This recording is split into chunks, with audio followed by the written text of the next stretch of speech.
Okay, I think I'm back. Yeah, and I see the slide screen, so. Okay, thank you. It's always every week, it's like, what technical difficulty will I run into this time? Oh, I understand. I mean, myself, I'm the most untechnical person in the world. I'm amazed that I can even do this You're always the first, you're here, you're always the first one logged in. because I give myself plenty of time in case something goes wrong. I Yeah, do the same with my yoga classes. I'm like 15 minutes early just in yeah. case. Have you been doing yoga through Three Jewels, or do you have some other studios or teachers?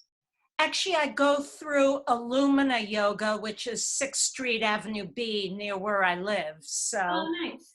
So the teachers have been doing their classes on Zoom. So Yeah, it's amazing. I mean, I did a yoga class just this afternoon. It was through Instagram Live, but I felt like my teacher was in the room with me, you know? yeah.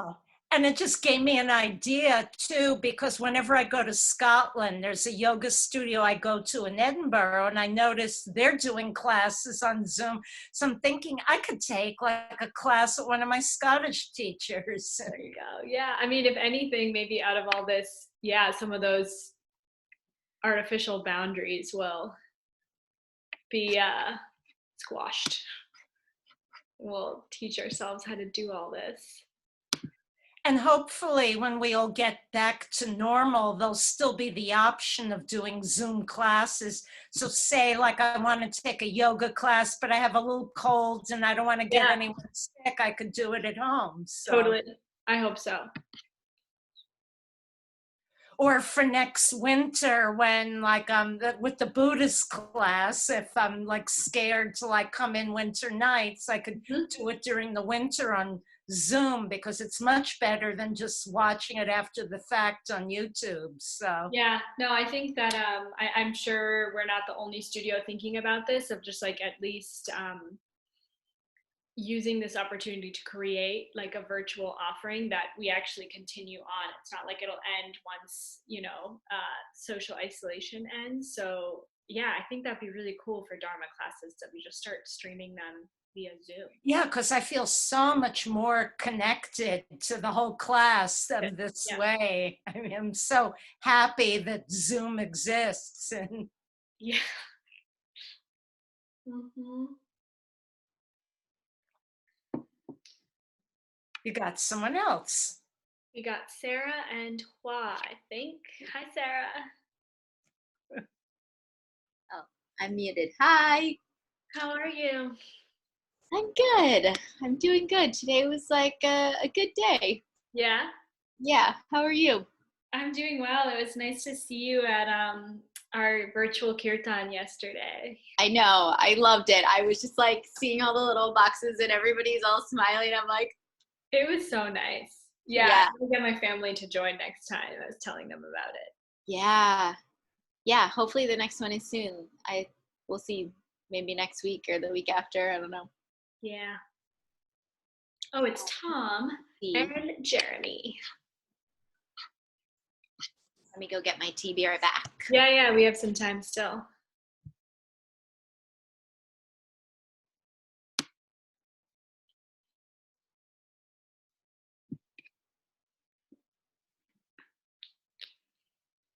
How you doing, Jeremy? I can't hear you, but Sorry, I had switched the screens, so I wasn't able to unmute myself. I'm good. I'm good. I I started wonder. running in the morning. You started running? Yeah, it's like changed my whole life. Cool. Like outdoors. Yeah, yeah. Unfortunately, you have to go outside to run. I don't have a treadmill, otherwise I'd just stay home and do it there. But No, it's nice. From what I can tell, it looks like spring has finally reached New York. yeah, I think that's why it feels so good to run, because all that spring energy, you just want to be like a baby lamb that like kicks its legs. I brought some spring inside with me. These were in our yard. Actually, it was my mom's idea. She's like, for your class, you should get some daffodils and keep them next to you. Aww. Okay. Oh, they're beautiful. They're all over our backyard. I love daffodils. Yeah.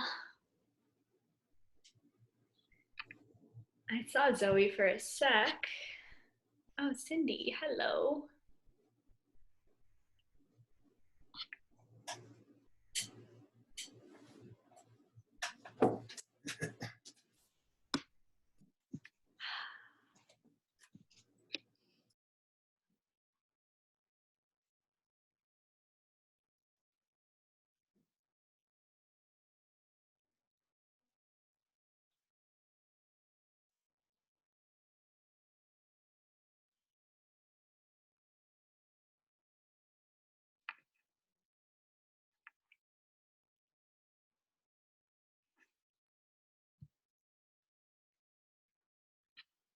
Hello to everyone who's joining. Hey, Kirby.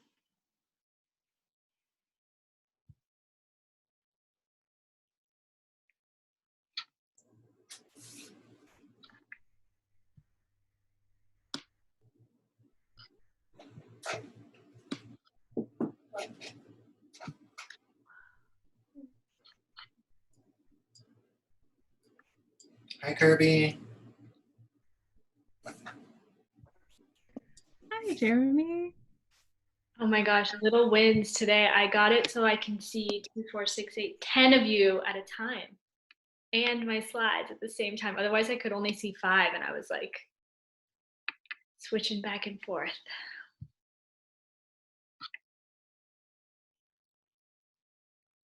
Hi, Sheila.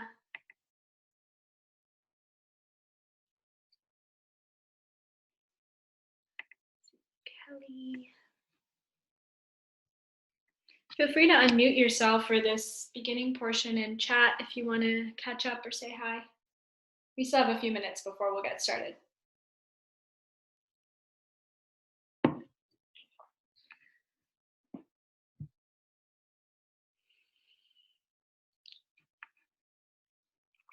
Christina. Hello, everyone. Hi. I'm gonna stay muted because I'm eating guacamole, and I don't. Okay.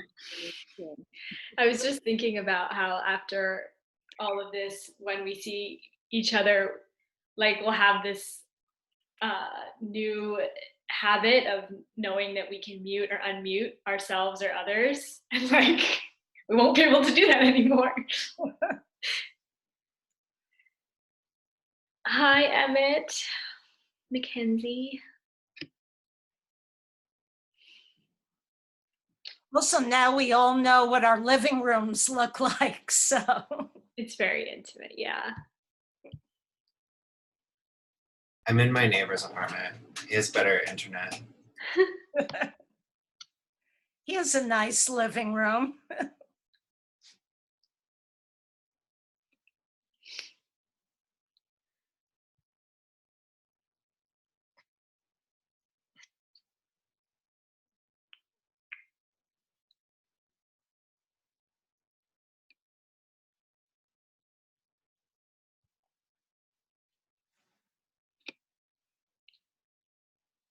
As we're waiting for others to join, as I said, feel free to unmute yourself, especially if you have any lingering questions from last week. We'll have some time to review as well, or would always love to hear how progress on homeworks and quizzes and readings and meditations are feeling for you. So feel free to share. Hi, Katie and Lauren. I mean, I'm sure you'll get into it, Supriya, but I don't know if you covered one of the questions that was on the homework. But Yeah, I just straight up didn't. It was actually 2 questions. I Yeah. realized later, I was like, oh, wow, I just didn't go over those things at all. Yeah. And one of the answers, when I looked at it, I was like, oh, I don't understand why it's like that. Yeah, so I think actually what is nice is that 2 questions I didn't cover explicitly are on the quiz for this week. So we'll go into it when we get into our little breakout groups and have time to chat about that. So yeah, thanks for the catch. I don't know where my mind was, but when I was going back through, I just Your mind is with us. realized. Again.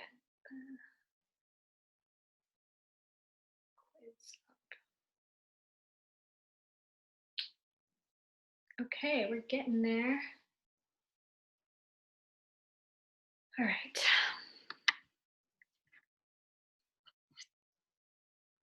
Diego.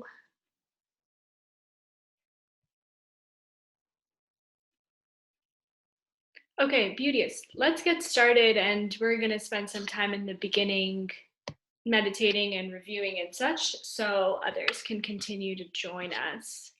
But hello. Nice to meet again in this way. I hope everyone's doing okay. It's nice to see your faces for those who have revealed themselves. Thanks, Zoe. Hi, Sam. Zoe got the tie-dye memo for today. Oh, nice. Nice. Repping the merch.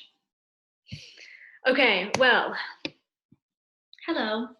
I think everyone has been to a Dharma class and has been following along on our ACI 7 Bodhisattva Vows journey.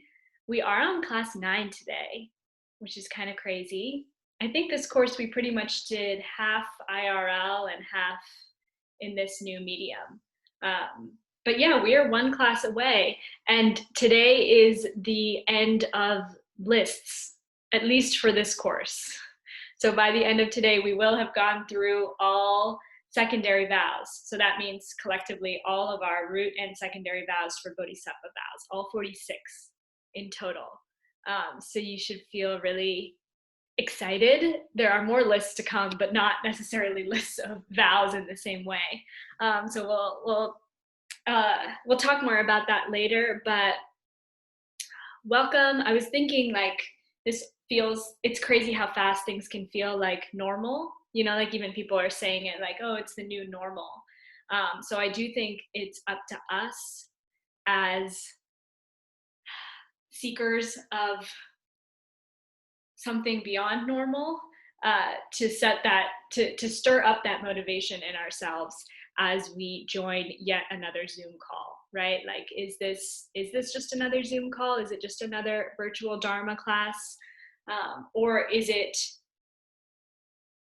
an opportunity for you, specifically you, to hear or to hear in something that's shared, and then to realize in your own mind exactly the thing that you need, that you're looking for, that could turn it all on, that could make it all go faster. I know you all are practicing. I know there's something not normal already about all of you if you're here, right? If you clicked that link, if you have any conception of what a bodhisattva is, and that it's possible to actually promise to become one, that's not normal. And so actually, let's begin there. If you haven't yet today felt good about yourself or allowed yourself to feel good about what you're doing with this time and with your mind, feel good now, because you don't have to do this. You don't have to want to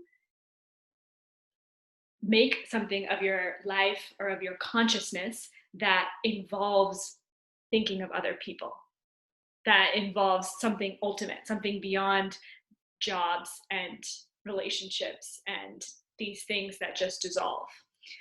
That is my inspirational speech in the beginning, but please do just, for me, it automatically happens when I just see you all, and regardless of what's going on, it's amazing how just like your names on these tiles will make me remember what we're here to do and why it's worth trying.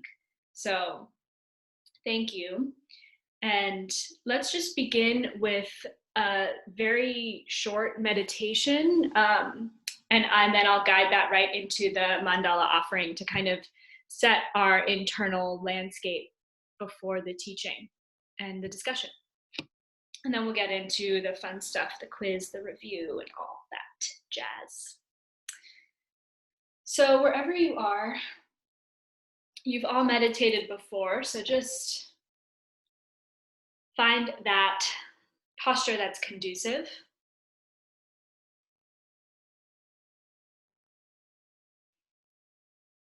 And as much as you can, feel that you are meditating as a collective on this call. Perhaps picturing everyone else in their own homes and spaces, their own questions, their own afflictions, and their own dreams.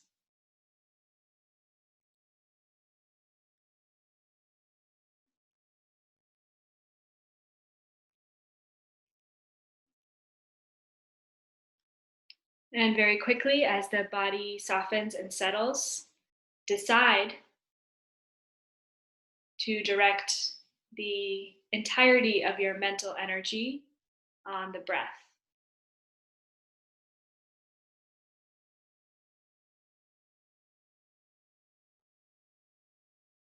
Expansive inhales through the nose.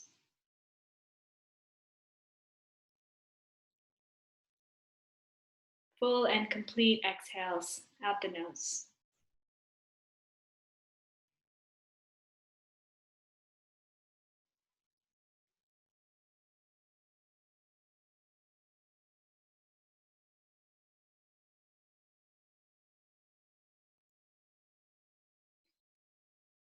Unwind those pockets of tension in the body. You know where yours are.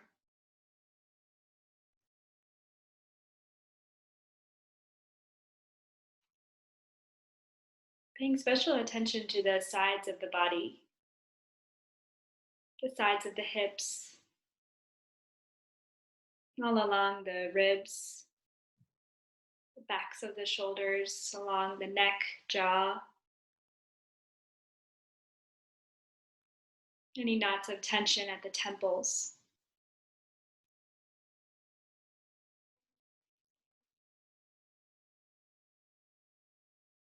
And by drawing awareness to those areas, not just relaxing the physical body, but also unwinding those emotional, mental states.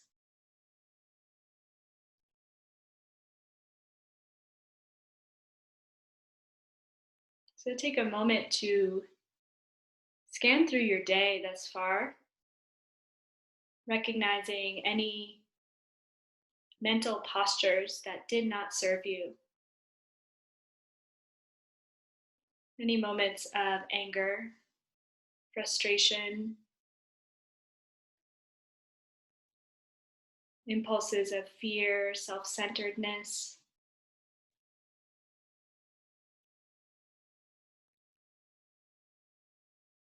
See if you can feel them melting away.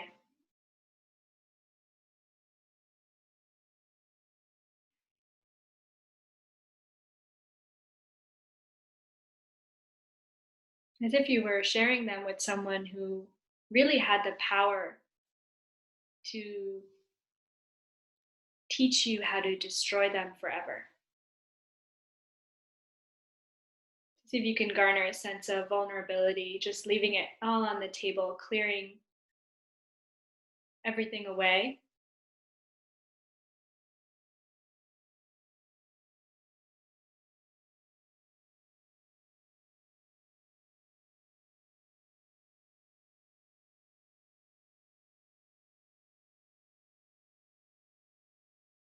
And in its place, an offering sprouting from your mind, the creation of a perfect universe.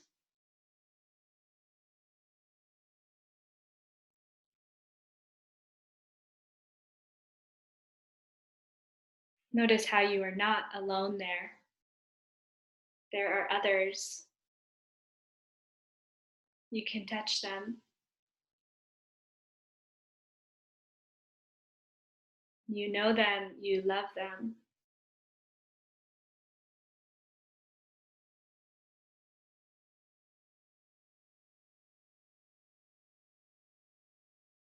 Then as we chant these words together, open this specific mandala, your perfect world. Try to stay in that meditation, adding details, crafting the perfect offering to give away.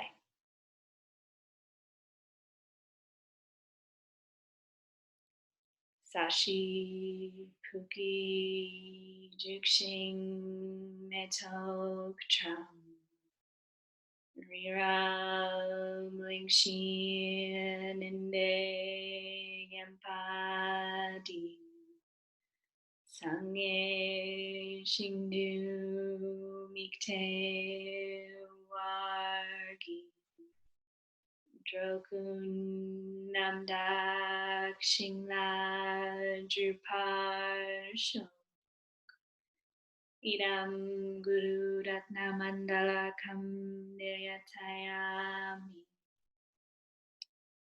Sangye Chudam Soki Choknam La Jangshu Bardu Dakni Kapsuchi Daki Chenyen Gipe Sanam Ki Drola Penshir Sangye Drupar Shok Sangye Chudam Soki Choknam La Jangchub Dakni Kapsuchi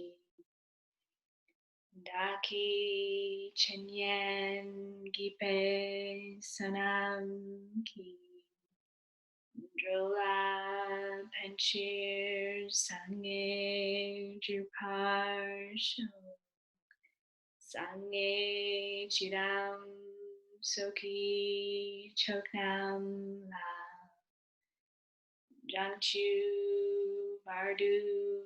Dakni Kapsuchi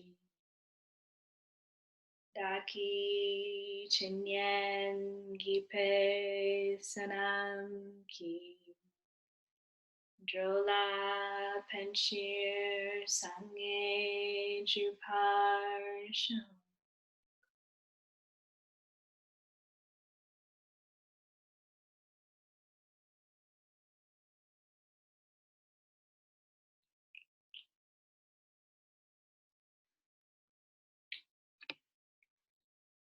Okay, beautiful. I think we had a few more join us. Welcome. Okay, so I want to just jump right in and leave time. I mean, I say this now, I hope we actually do have time for some questions and discussion, especially as we're reaching the end of the course. But let's begin with a review using the quiz from last week. So it's a 4-question quiz. I'm going to use the breakout room feature again and split you up into 4 rooms. I think each room does automatically get a number, and just consider the number of your room the number of the quiz question that you are assigned to collectively. So, and I'll come around and visit you all and clarify if need be. But I think enough of you are actively following along with the quizzes that you have them in front of you and can jog people's memories as to what question you're talking about. So let's see if I can get this going. Breakout rooms 4. Okay. I think it's gonna just happen, and we'll meet again soon. So yeah, here we go.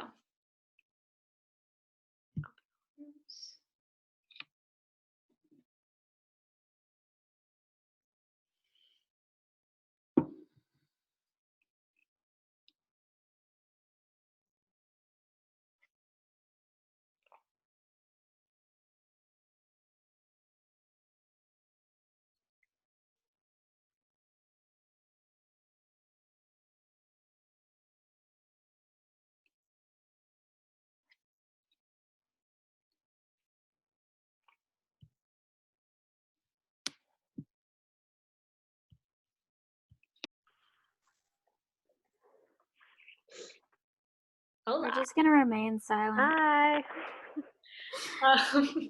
I'm just going around visiting, but if in case you all didn't know, you're breakout room 1. Did you all know that? Okay, amazing, cool. You've got, oh wow, you guys are stacked this room. Hello. Hi. So I'll leave you all to it, but in case anyone doesn't have the quiz in front of you, question 1 is name the 4 points of the practice of virtue. So that pertains to a specific vow that we went over last week. So just review that and spend any extra time just checking in on each other. And then do please designate a spokes bodhisattva to come back when we enter the larger group and report back. Yeah. And Supriya, that was the 4 points of what? The 4 points of virtue.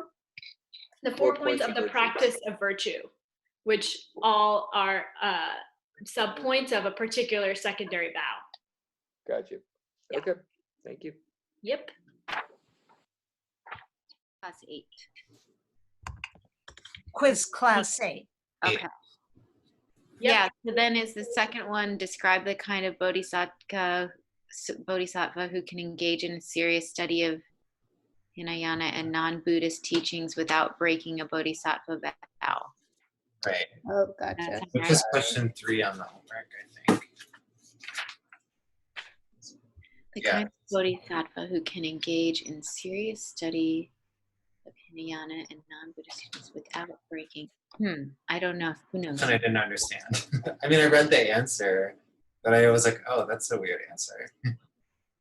Here, I can stay here for a bit because we didn't actually explicitly go over this last week. I maybe touched on it, but I'll leave you with a little nugget and then let you discuss as I check in on the other groups. But the point of this vow, it's not saying, so if you remember, we have certain vows, right, about unnecessarily spending excess time studying, for example, Hinayana teaching, a foundational teaching on how to achieve personal liberation, and neglecting our study of Mahayana, right, of reaching Buddhahood for the sake of all beings. So this question is saying, what's the exception to that, right? What's the kind of bodhisattva who in good faith could actually spend time studying Hinayana stuff or studying a non-Buddhist text and not actually break the vow? Does that make sense? Mm-hmm. So it's what's the exception? And so basically it's just logical. It's just saying someone who, even as they're studying the non-Buddhist text, right, even as they're reading the New York Times, they're remembering their motivation. They're not going to be swayed, right, by some other system or tradition that's telling you, hey, just think about yourself, just focus on yourself, just take care of yourself. Their bodhisattva aspiration is clear in their mind, and so they might have a good reason for reading or engaging with something else, but they won't let that seduce the majority of their mind. So that's the essence of it. And then I think one of you probably has the actual answer from the homework, which just goes into a little more detail. Yeah, there was one part of it that sounded also a mind that can move through information quickly, so you don't waste time spending on something, days on something, as opposed to an hour on one thing and then you're done.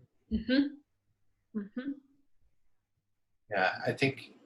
But what you said, I didn't think of. I was oh yeah, keeping in the back of your mind the Mahayana approach. Basically.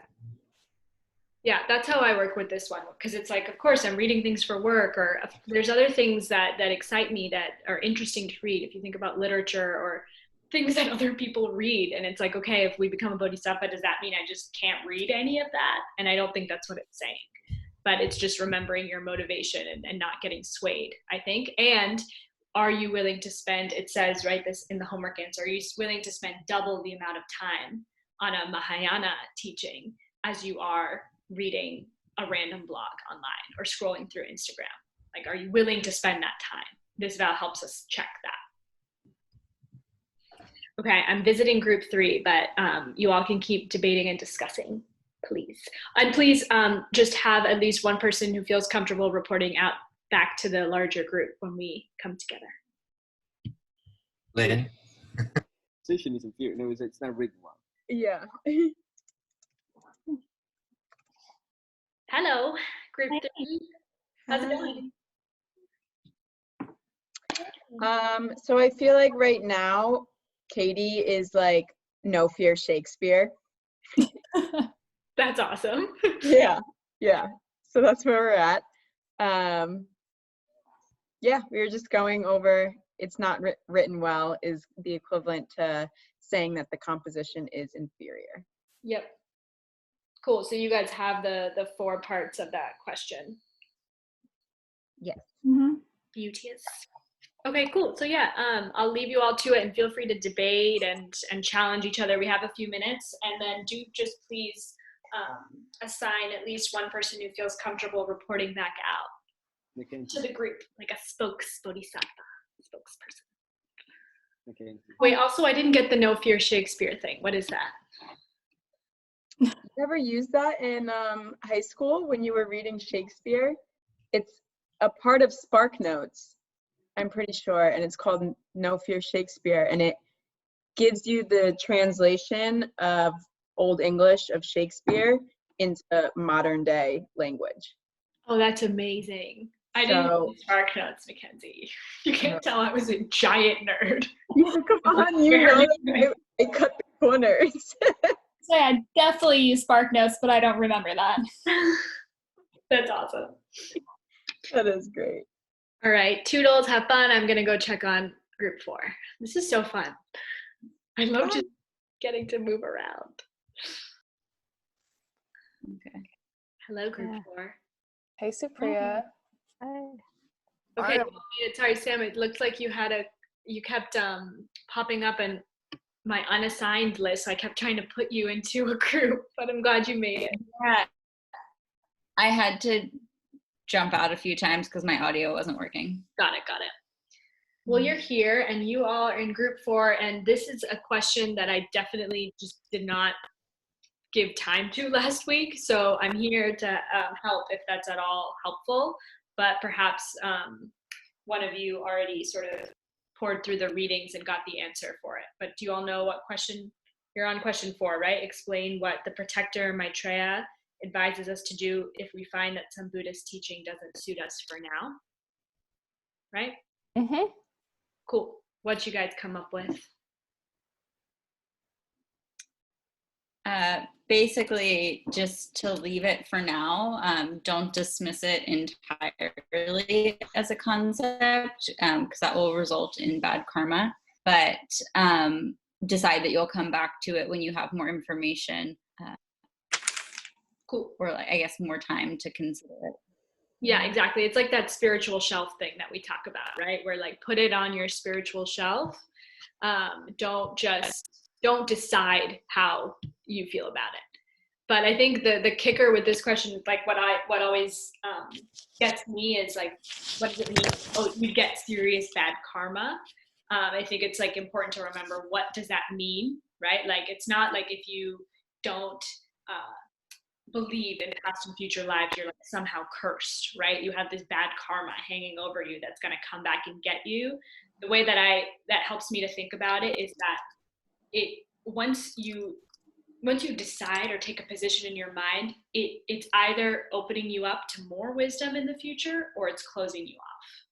And so here, what bad karma is meaning is just saying, as soon as you decide about something, like this is the way it is, without leaving any openness for investigation or possibility or being wrong, then you're just blocking yourself from receiving answers in the future, right? I feel like that's one of the most beautiful things about this path. It's like, it's going to keep unveiling itself to you as long as you remain open to it. Like even with any of this stuff, we can't get too stuck in like, oh, this is the way it is, right? That's like completely counter to this view that we're developing. Everything is a projection from my mind. Everything is the way it is because of something I've done or I've said or I've thought. So it's all open to transformation. It's just, am I going to transform it up or transform it right down? So yeah, I just wanted to put that out there. Like, don't think that the words bad karma in this are like a curse or something like that. Because I remember like that's how it sort of landed for me, and I got scared and was like, okay, I need to believe everything. I'm going to get all this bad karma, and it's not really like that.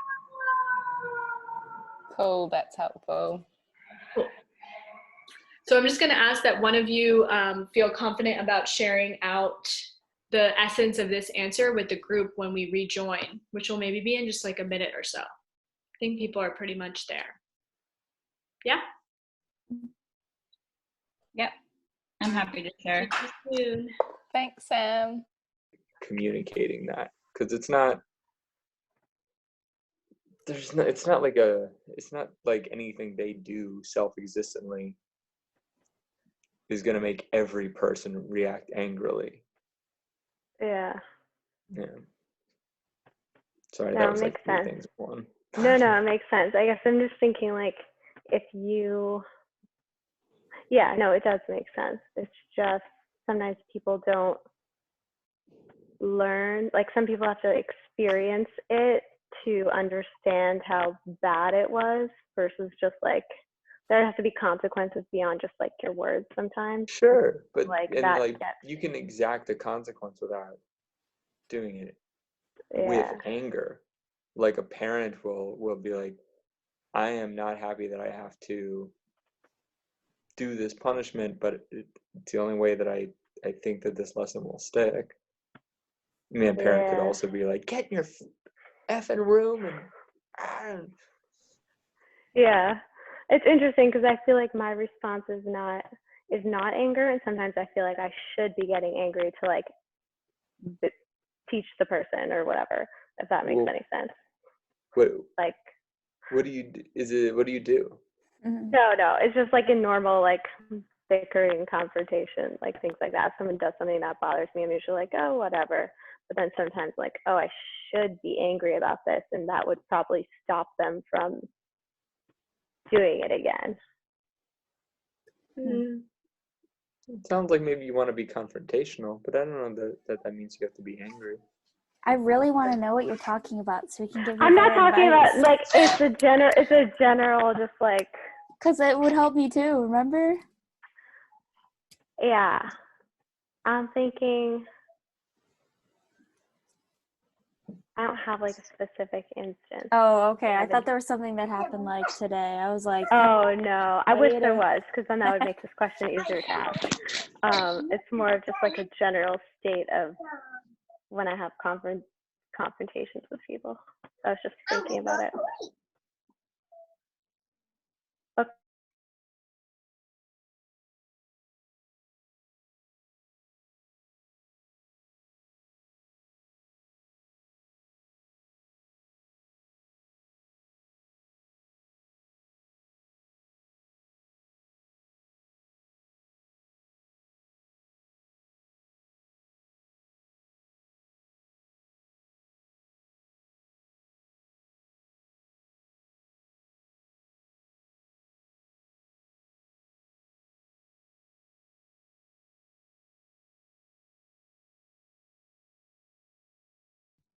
That's because I'm muted. Hello. Welcome back. I'll let everyone trickle back in.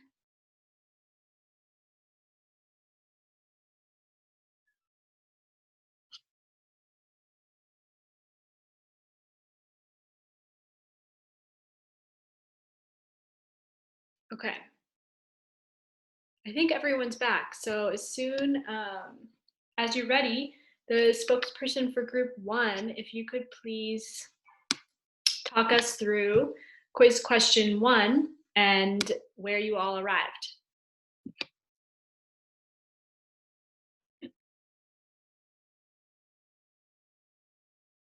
Just unmute yourself. Hi. Supriya, can you repeat the question before I read the answer? Yes. So the question is name the 4 points of the practice of virtue.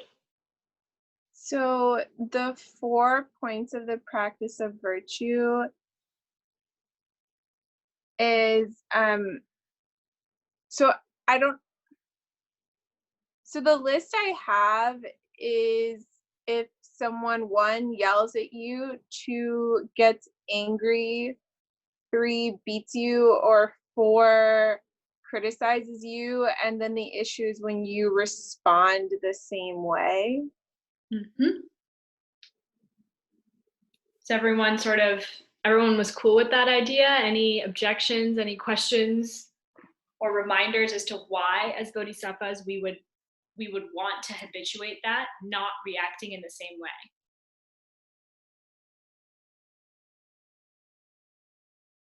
Because that would make it seem like Lauren brought something up in our group.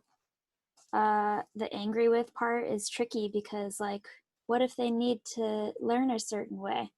But if you respond in the same way, then that's something that you're going to receive later.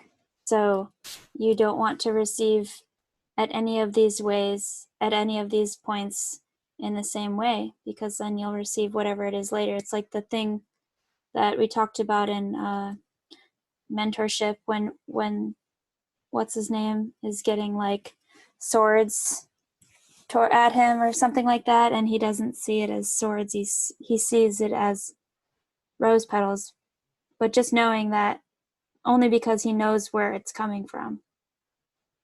Cool. Yeah, Okay. so a lot in there, like what Zoe was saying, like my mind just went to like, what if some, random person just joined the call, and like, it's so beautiful that we all can say something like, oh, well, the thing that you do, you're going to get it back, right? It's going to come back in the same flavor. But like most of the time you don't go around thinking that way, right? Like we can just say that and kind of be on this same, stand on this same understanding of karma. But to Zoe's point, think of the last instance in which you got angry. Like for me, it was a few hours ago with my little sister. Think of the instance, whatever it was for you, and just see if for a moment you could, maybe there was someone else in the room, right? At that time, like my mom was there in the room. And at that time, my mom definitely wasn't seeing my little sister as angry, right? Like she just saw her as maybe being slightly moody today. Or she didn't have that same exact perception that I did of her, right? You just need, it's an exercise that you do just to understand it. And that's like, that's one way of doing it. But think of it, let's say it's someone at work, maybe people on Zoom calls are really getting at you and they're annoying you. Well, think about the partners that they're cooped up with, right? Your annoying coworker's boyfriend doesn't think they're that annoying. They think they're amazing. They're totally in love with them. So that, like, just reminding ourselves of that is always the basis point, right? Because then the question is like, okay, well, why is that person angry at me? Why is that person annoying to me? Because they are, right? This vow isn't saying like, don't just, I think what we talked about here was, it's not like I'm going to become numb, right? It's not I'm going to become reactionless or not interact or see the world. It's just that incessant questioning of, well, where does it come from then? Why am I seeing this person this way? Right? There's something in me. Where is it coming from? That's the answer to that wisdom. That's wisdom, that question, right? Where is it coming from? The answer to that is what Zoe's talking about. Well, it's coming from some previous moment. It's coming because it was already there in my own consciousness in some way. I've never been angry at someone in the past. How could I ever recognize just a face with words coming out of it and some colors and actions as angry? Why would I call that specific arrangement anger, right? Unless I myself had at one point adopted that. Small example, but you can extrapolate out to everything. So the essence of this vow, losing the 4 points of the practice of virtue, it is training ourselves in how much of the time do we just autopilot, auto response, right? That first response of, you're doing it to me, I'm gonna do it back, especially when it's something negative. And as bodhisattvas, you become pretty obsessed with everything I do has a consequence. It ripples out. And you have a long-term vision of where you're trying to go, completely free from suffering, completely free from these boomerang effects of, you did this, I'm gonna do this. And just keeping you stuck in the sameness. So these 4 circumstances, it's interesting because they're the most common things that come up, I guess, 2,500 years ago and probably still now. Cool. Question. Just a technical question, like when they say the 4 points, they mean the 4 different actions: yells at, gets angry with. Exactly. Okay. Those 4 things, exactly. But really, I mean, because I'm trying to think. Yeah, because I don't think you would extend it to everything. It's like if someone, yeah, these are the specific things they're talking about. But use your wisdom, judgment to analyze what situations you should respond in the same way. Like if someone is praising you or giving you something, you should respond in the same way. If you want to keep that experience going, give it back. I don't know if anyone's gotten in one of those like Venmo ping pongs with someone at 3 Jewels. This happens all the time. Like, I'll pay for your dinner, and then they Venmo you, but you're a bodhisattva and you're like, well, I want more free dinners in the future, so I'll Venmo you back. And then you send it back, and so begins the Venmo ping pong. So in that case, you should respond the same, right? If there's something virtuous coming at you, you recognize that the only way to keep it going is to share that experience again. But I think with anything negative, that's where this vow would come in, and particularly these top 4. Usually the lists are just the common things, the things that come up again and again, or the most impactful things. So that's where the 4 points are referring to those 4 things. That's my long way of saying that. Okay, question 2, someone from breakout group number 2.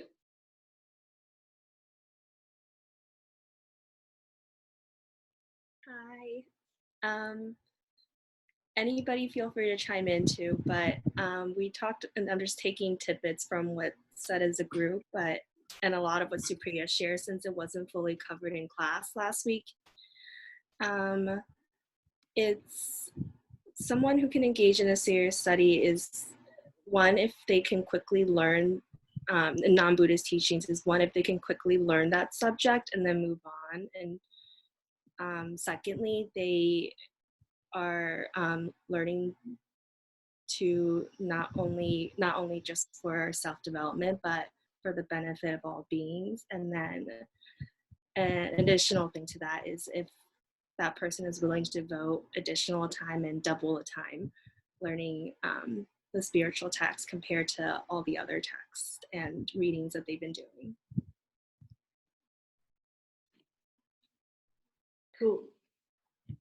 Yeah, I definitely did not like clearly cover this last week, so feel free to ask any clarifying questions. But the way I sort of put this into practice, or try to put this into practice, is do I spend at least twice the amount on my meditation cushion as I do scrolling through Instagram? And I get a little report from my phone every week about how long I spend on Instagram. I wish I got that report from my meditation cushion as well, but you sort of have to keep yourself accountable. But that's what this is getting at, right? It's not saying don't ever read anything else, don't ever engage with any other type of study or text. But one, keep your motivation at the forefront of your mind, right? Is it something that's teaching you that the way to get happy is to look out for yourself, to acquire more things, to acquire more knowledge somehow for yourself? In that case, like, have your bodhisattva radar on and know that you'll spend at least twice that amount of time recharging your motivation of casting that net a lot wider, being like, hey, it's not just me in this thing. So that's what this vow is getting at. Or this like clarification to a particular vow. Am I cool to move on to breakout room 3? I see some nods and thumbs up. Okay. Which vow did that go with? This one goes with, it's like, I forget the exact wording, but it has to do with the amount of time you spend on. Maybe 28, 29. Kelly, do you have a running list on the computer?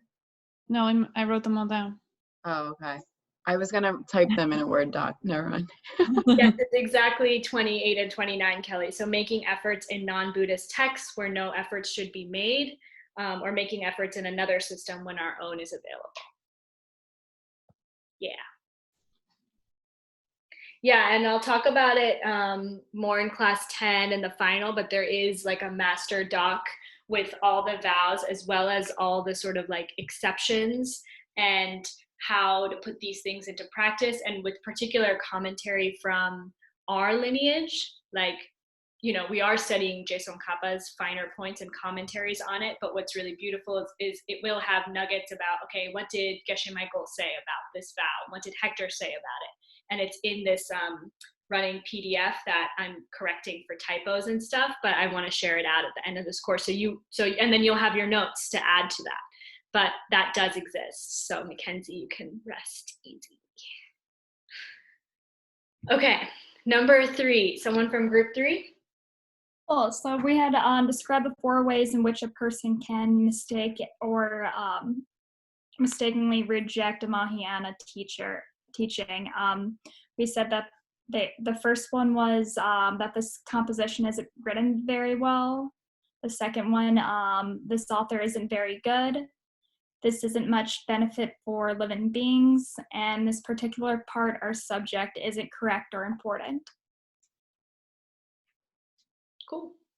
So, I mean, I think a easy way to put this into practice, if any of you are doing the readings for this course, like I'll catch myself doing that all the time, right? Like, oh, this is kind of dense, or this isn't written too nicely, or you know, this needs to be updated. It's so antiquated. It's that kind of running commentary, right, that you're having. And again, it's not to watch out for offending the author, right, of these things. That doesn't matter to them. It's constantly what we're doing with this is, okay, you have this little sprout of wisdom, right? If you're coming to these classes, if you've heard these things, and so much of Bodhisattva Vows is actually, it's like protecting that. It's like what you do when you have a little sprout, right? Like you have to take care of it. You have to make sure like an animal doesn't come and eat it, or it has all the causes and conditions it needs to sort of grow and get taken care of. And a lot of this low level mental chatter that we've just habituated ourselves towards can spew itself on Dharma as well, right? By judging something like readings. Small example, but that's one way to like take it into practice. Okay, and then let's go to 4th and final quiz question, which I also did not review last week. So excited for group 4 to catch us up. Okay, so explain what the protector Maitreya. It's not your Treya, my Treya. Okay, good. Maitreya advises to do if we find that some Buddhist teaching doesn't suit us for now. And he advises that if we find a teaching that doesn't suit us, or that we doubt or don't understand, just to sort of shelf it for the time being. Be careful not to decide that it is wrong altogether or reject it entirely, because that would be bad karma in the sense that you wouldn't be able, it would block you from hearing wisdom in the future. So just shelf the idea for now and decide that you will come back to it when you have more information or you've had like a longer time to sit with it. Beautiful. Any questions or concerns about that one? And we're going to actually get to hear more of the story of Lord Maitreya today. So it's nice that he comes up. And if people remember from like class 1, where we talked about the sources for where are we getting all this stuff, like all these finer points, where is it all coming from, right? And we'll review that. But remember, these vows are straight out of the mouth of the Buddha, but they're scattered throughout lots of different teachings. And so then masters like Je Tsongkapa came and gathered them all together and organized them and started making commentaries. Master Asanga did the same thing, right? Master Asanga is the student of Lord Maitreya. We'll get to hear that story today, which is one of my favorites. So people feel good with this question? It's the spiritual shelf thing, right? You have that spiritual shelf in your mind. Go put things on it. And that's where, then return to those in your meditations. Okay.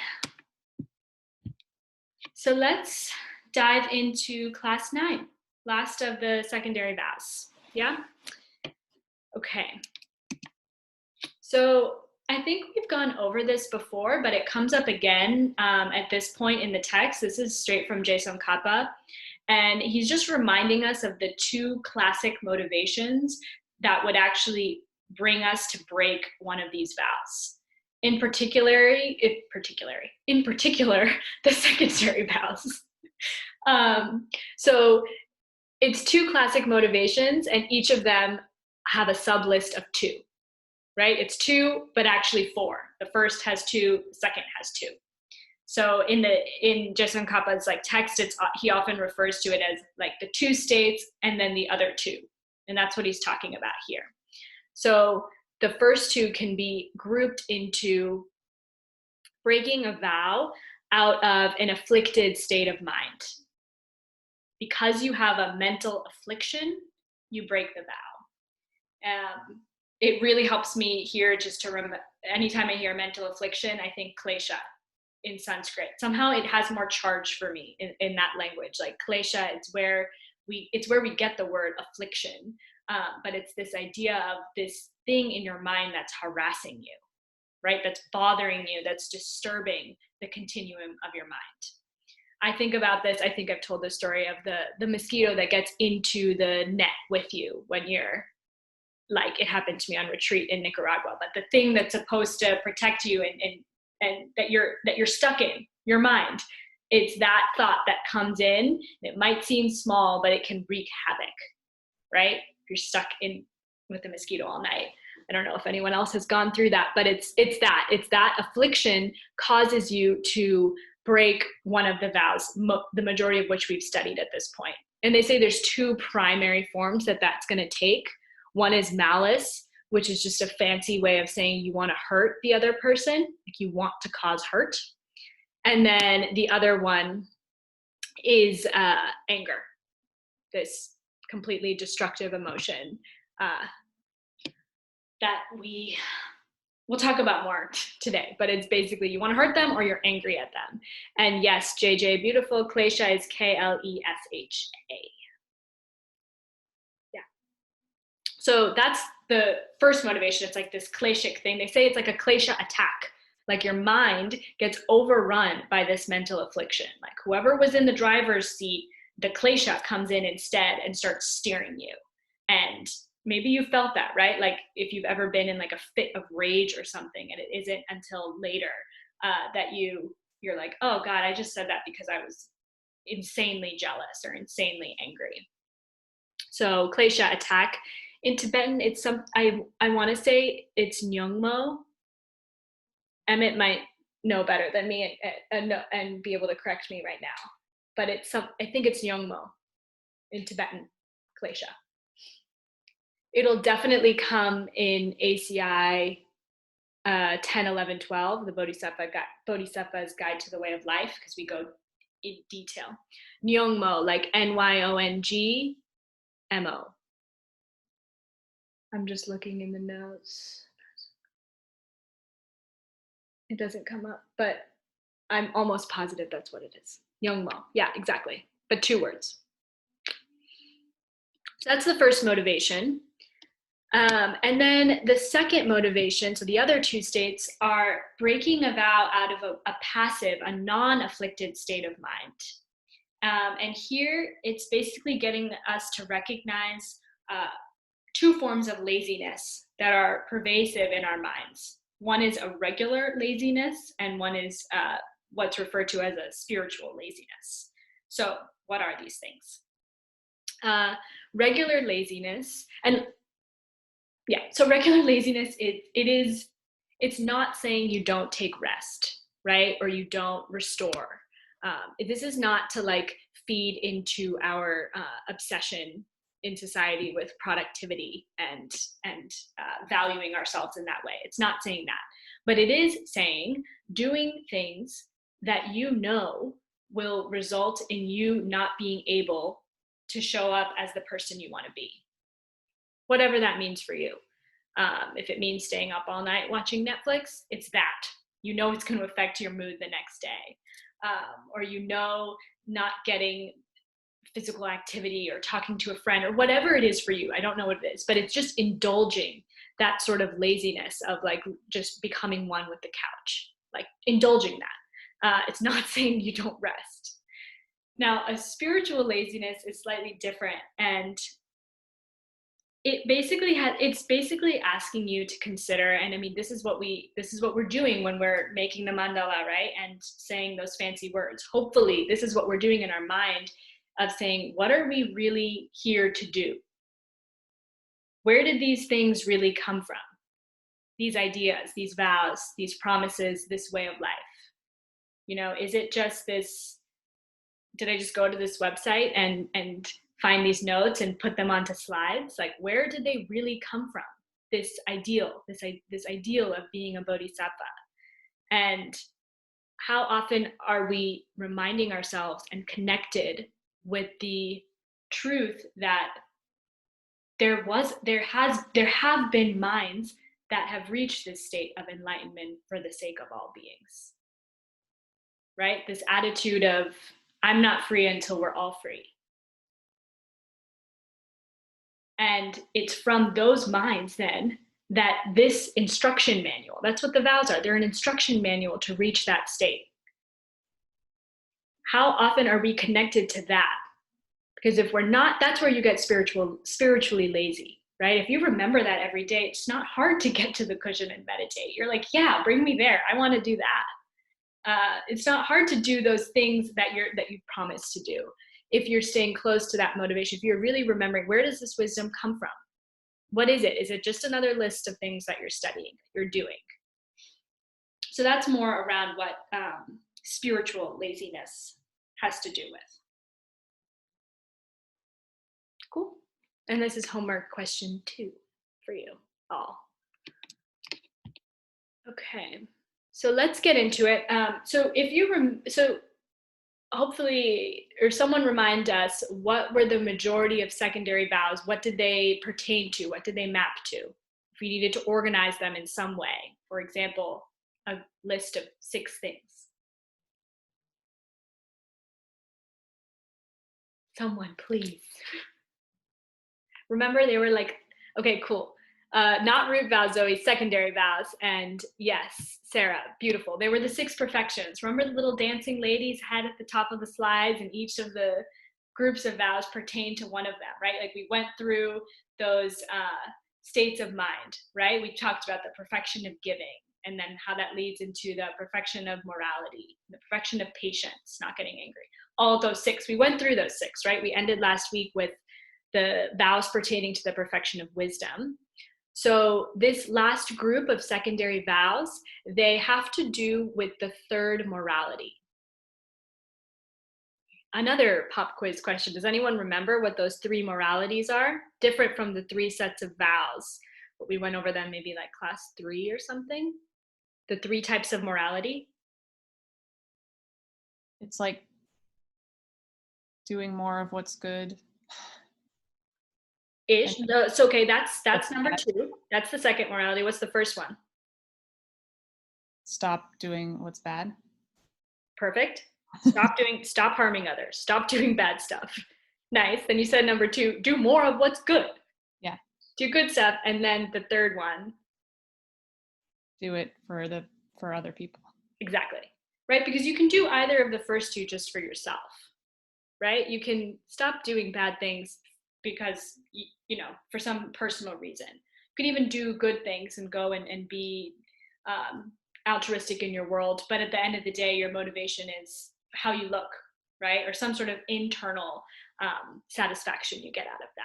This 3rd type of morality, that muscle that we're training through these vows, is I want to do those things and every other thing I do for the sake of other people. I want to have that in the first, it might start off in the back of my head as this motivation, but then it's infused. It's like steeped, like a strong glass of tea, and it's everything. It's the flavor of everything I do, right? So that's what these ones have to do with.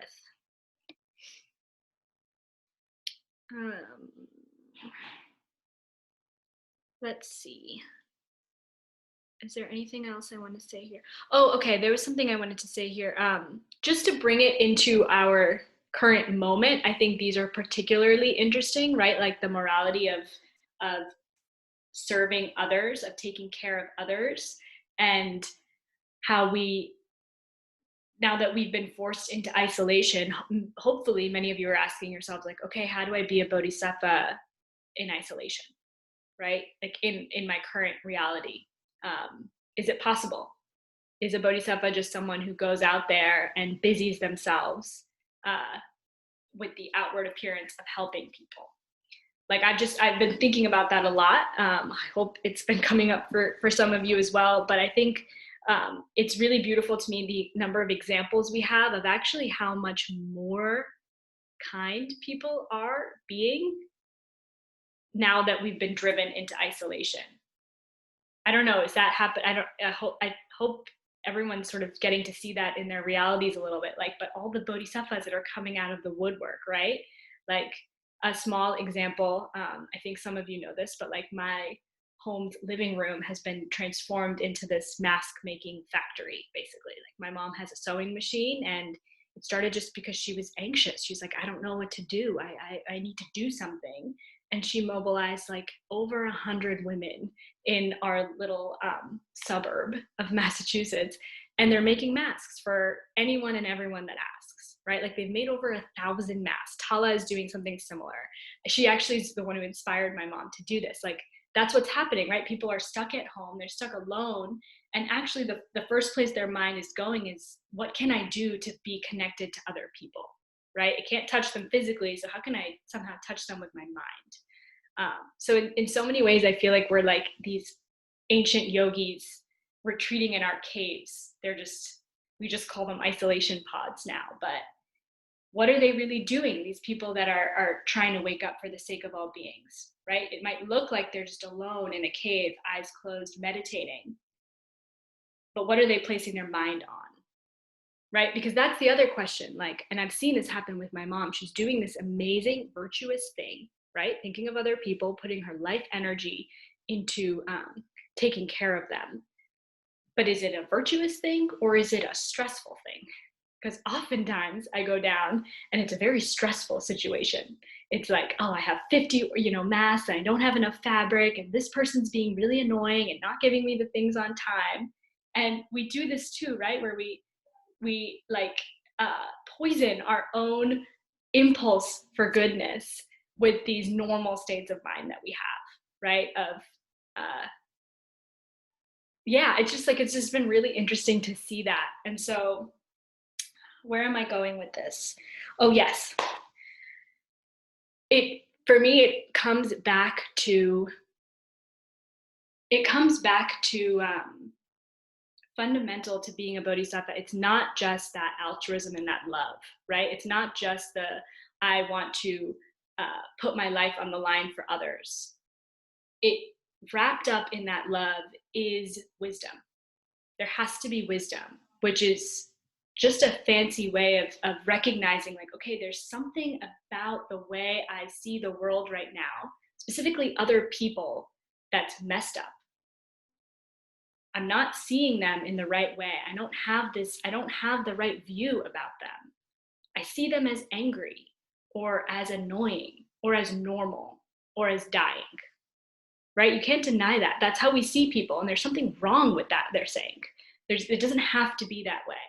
And so it's that interplay of, I'm going to sit in my isolation pod. I'm going to be the yogi in the meditation cave, meditating on not just how to develop this love for all beings, but also how do I start to see all beings for who they really are, right? If it's true that all things are completely empty of a nature, then how do I start to see them, however they appear to me, suffering being, dying of sickness, they too are empty of a nature. Where do they come from?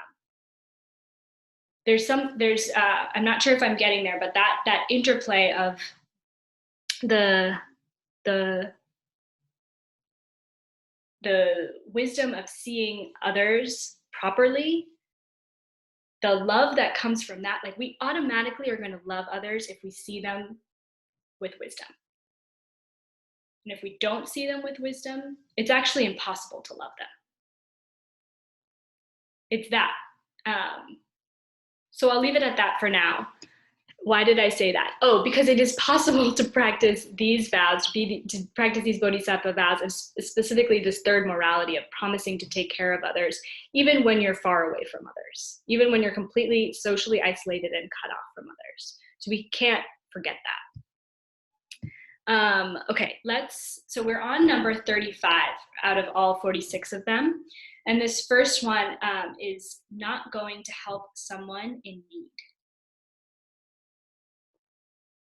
Not going to help someone in need. And there's 4 distinct ways that's specifically referring to, but we'll talk about it in a more general sense as well. But it's saying in 4 specific ways. So this has to do with actually helping someone in need. Like in Tibetan, the phrase is not just helping with your mouth, but helping with your hands. Like actually showing up and doing something about it. And so here it's if you see someone undertaking a task, like trying to do something, trying to protect their belongings, trying to learn some sort of skill, and caveat, this is a skill that wouldn't harm themselves or others, or planning some sort of virtuous thing.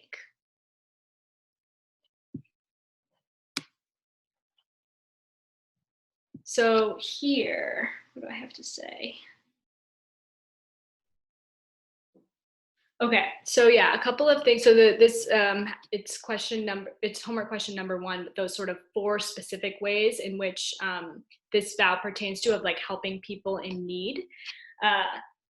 Geshe Michael said something beautiful about this, where he's like, you can really recognize if a sangha is a real sangha by seeing how much people in the community are doing this. Like any project that comes up, any task that comes up, are there actually people, like lots of people raising their hands to be like, oh, I'll go do that. I'll do this. You know, you need me to learn how to use an espresso machine, I'll do it and I'll teach other people. Like you need me to learn how to use some technology that I've never heard about before so people have access to classes, I'll learn how to do that and I'll send all the emails. It's that impulse, that flavor. And so it's beautiful when you see a community start to do that. Then they're actually, like, it shows that they're actually doing something with this stuff. It's not just a list. And this is where we get to remember the story of Master Asanga and Lord Maitreya, because I know it's hard to ask questions like in this format, but when my teacher taught this class and when his teacher taught this class, everyone had questions about this vow, and they were like, well, there's so many people that need things. Like, there's so many people I could help. How will I ever do all of that? It's so much, right? It's the same feeling my mom's having. Like every day she's getting requests from hospitals, hundreds of masks. She's like, how do I make all of this? How do I actually do all of that? So in response, we remember the story of Master Asanga and Lord Maitreya, which maybe some of you have heard. It's really beautiful. So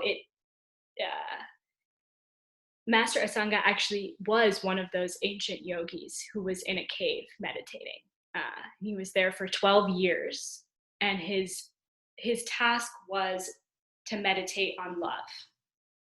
And for him, it was like this yearning to have a realization on love in the form of seeing his teacher. Finally, he's like, okay, you're telling me that I have this perfect enlightened teacher out there. I'm going to go into a cave. I'm going to meditate on love because you're telling me that if I can build up that type of virtue in my mind, maybe I could make contact with that type of being. So 12 years in the cave doing the meditations. Nothing happens. Nothing happens, and he leaves. He breaks his retreat and he exits the cave. And as he's walking down the street, he finds a dog that has been run over by a wagon, is how the story goes. So the dog is wounded and lying on the side of the street with this gash, like in his body from this wagon wound. And Master Asanga, without thinking, sees a being in need and stops it and goes closer to the dog and to see what's going on. And he sees, the animal is in intense pain, there's this wound, and it's so bad that there's these like maggots crawling in the wound, right? He sees the amount of pain. He's like, okay, well, I need to do something. I want to help this creature. And probably because he's habituated it for 12 years, he's not just thinking about the dog in that moment. He's also thinking about the maggots. He's like, okay, there's lots of creatures in this situation. What do I do to cause the least amount of harm, right? He's like aware that if he takes a stick and just tries to remove some of the maggots from the wound, he's like, well, that's actually going to hurt the animal even more. So without a second thought, there must have been a little bit of hesitation, because apparently he closed his eyes as he decided to. He's like, okay, I'm gonna have to use the softest thing I have. I'm gonna use my tongue to remove these maggots from the wound of the dog. Because that will, if I do that, then I won't harm the maggots, and maybe the dog will get some relief, right? So he closes his eyes, and he's, with tongue outstretched, going closer and closer to the dog to do this, and his head like hits the ground before he can make contact with the dog. His head hits the ground, and he opens his eyes and looks up, and he sees Lord Maitreya, his teacher. Maitreya is like the image of love in Tibetan Buddhism, is the idea. And so he sees his teacher, he sees this dog, this wounded dog, transformed into his teacher. And he doesn't like prostrate or anything. He's not like, oh, amazing, holy teacher. He's like, where the hell were you? Like, that's his first question. Like, where were you? I was sitting there for 12 years meditating on you. I was asking you to come. Like, where were you? And Lord Maitreya is like, dude, I was there. I was there the whole time. Like, here's how I can prove to you I was there. In between meditating, when you would need to clear your throat and spit, and you spit over your right shoulder, like, that was me you were spitting on. I was right there. So the lesson in the story for us is supposed to be like, okay, was that creature a dog, or was it Lord Maitreya? And what flipped for that projection to flip, right? How did it go from being a dog to Lord Maitreya? Because what happens later in the story is Master Asanga like lifts his teacher up onto his shoulders and runs around town, like he's so happy about it. And most people just see this like crazy yogi with a wounded dog on his back, like dancing around like a crazy person, right? So where's that coming from? And that's what I mean by, so like, Zoe, your question, of course you love people before you knew correct view, but we're talking about the kind of love that doesn't have to end, right? Of understanding precisely where your world comes from, then you can plant the causes to create those Lord Maitreyas in your world. It's not the people you love that do get sick and they do die and they do get wounded. It's a completely other type of projection. If you have the causes to see it, you do. You're a Sangha with the teacher dancing around on your back. Or if you don't, you're the townspeople that see him with the wounded dog running around. So that's the story that's given here of how to be careful when you see someone in need and you decide that you can or cannot help them. So take that as you will. There's a lot of like lessons baked into that story, and it's a really sweet one.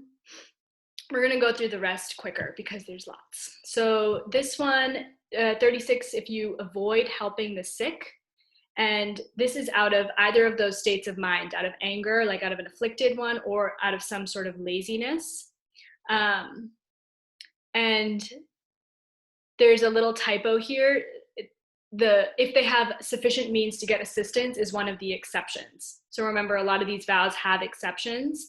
And so this one is like, if they have some other means of getting assistance, or if you can refer them to someone who would better heal them, it's fine. You can't put the weight of the world on you of, I'm gonna go cure every sick person in a nominal sense, in the sense of, right, of appearances. I'm gonna go and help every sick person. Will that work? Will it work if you just sew masks for the whole world? So that's also what this vow is getting us to think about.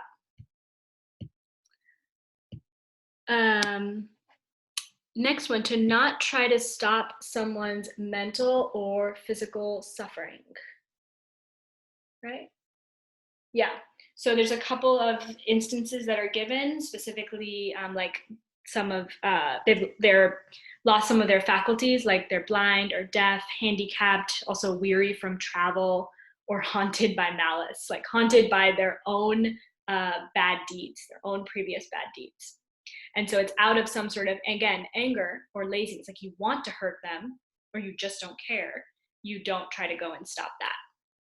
Right? As a bodhisattva, you actually like have that radar on. You're like going around and scanning, like, okay, who needs something? I think about it as like dinner party mode. That's when I go into this, where it just comes up automatically for me, where if you've ever seen me at a dinner party, it's like, okay, who needs a refill? Who needs to be put into this other conversation with someone who I think they'll like? It's like that. It's that feeling. You probably all have it in some situation where you just are scanning around and you're like, okay, what will that person need to be happy, to be free from any sort of suffering? As a bodhisattva, that's like the radar you're developing. And that's what this vow has to do with as well. Do I have any other notes? Same exceptions as above, as in like the exceptions all at this point sort of get to be the same for all the vows. That literally will say it in the commentary, like same exceptions as vows 35 and 36. So if they have some other means, if helping them would actually cause them more harm in some way, like and those are all there in the reading for you to study. I'm just giving you an introduction to these vows. And cool, Sam, this is exactly where I was going to go. Sam's question, what if you want to help someone, but you're concerned about your own safety in doing so? So this is all over the Bodhisattva teachings, which is you have to help within your own capacity. Like you have to be really clear about what is in your means and what's not. Like if you cannot lick maggots out of a dog's wound, don't do that. Because doing something and then regretting it, right? Doing something and being like, oh, I shouldn't have done that, or oh, this bodhisattva thing is not for me, that's a huge block to any sort of future goodness. So it's all over the Bodhisattva teachings. Start by giving away vegetables. Start with the carrots and the potatoes. Then go to the money. Then go to the bigger things. Then as you practice that, it'll be easy to give away eyeballs and bodies and everything you have. But you have to start with where you're at. And yes, cool, Tala. That was actually a reminder. I realized I was like, I wonder if I've been saying this enough in these classes, but in our wish to get enlightened for the sake of all beings, we ourselves are one of those beings. There's a vow later, which I'll get into this, because the way I practice that is specifically with myself. I don't see it too much in others. So yeah, we are also one of those. You have to keep that in mind as you practice these. Okay. Not trying to reason with those doing something that will cause them future suffering. So basically the way to think about this is, there's those who you see that are in outright suffering, but then there are also those who you see that are creating the causes for their future suffering. Right? So they're the ones who you see cheating others or lying to others and seemingly not getting the consequences for it yet. But as someone who is studying wisdom, you're like, I know that's going to come back for them. I know that's going to boomerang back. Right now they think that they can get through the world this way, but it's going to turn for them. And it's not trying to reason with them, right? It's saying just try to talk to them, try to explain to them, hey, cheating it's not going to get you the promotion. It doesn't work like that. So that's what this vow is about.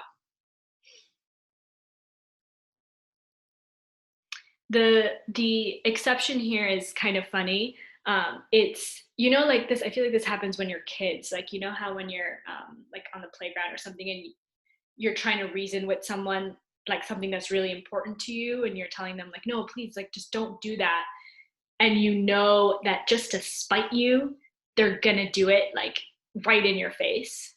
Do you know that? When that happens, that's one of the exceptions here. It's like if you can recognize that you reasoning with someone is actually just gonna like rev them up and want and make them do the non-virtuous thing with even more fervor, don't reason with them, basically, right?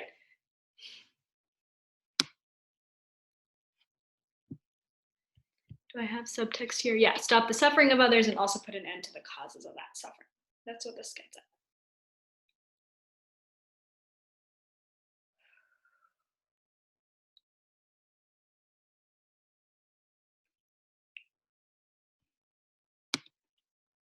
Okay. 38. So now 39. Oh, this is a sweet one. So 39, failing to repay someone who has helped you. There are levels to this vow. At its highest form, it's thinking of the kindness of your teachers, specifically your spiritual teachers. So if you're like me, you would never heard of, forget the word bodhisattva, but even that sort of ideal before. Like you don't, I don't know, it's not like I wasn't raised well, I didn't have great values, but it wasn't like as a kid, you're like, yeah, I want to be a bodhisattva when I grow up. Like that wasn't an option in the range of possibilities of what I could do with my life. The option of, oh, I could investigate some wisdom about where my world comes from enough that I could completely flip what I experience as broken into enlightenment. And I don't have to just do it for me, I can do it with everyone else in mind as well. That thing, like that didn't just like, I didn't just wake up one day and I'm like, yeah, that sounds good, I'm gonna do that. I'm gonna still do my job and everything and all the other things, but that's gonna be my motivation. Like, no, that doesn't just come from somewhere, that doesn't just arise, it's given to you. And it's some teacher appeared in my life and showed me the pen thing. That's what it was for me. It just opened everything up. So that kindness, you hear stories of, I mean, I don't even know how I would repay that. How do you repay someone who shows you that you can completely transform your world? That you have this reservoir of love inside, inextricable with wisdom, that you could actually unleash out onto the world. Like someone who teaches you that that's possible, someone who shows you that that's a door. Like, hey, walk through this door.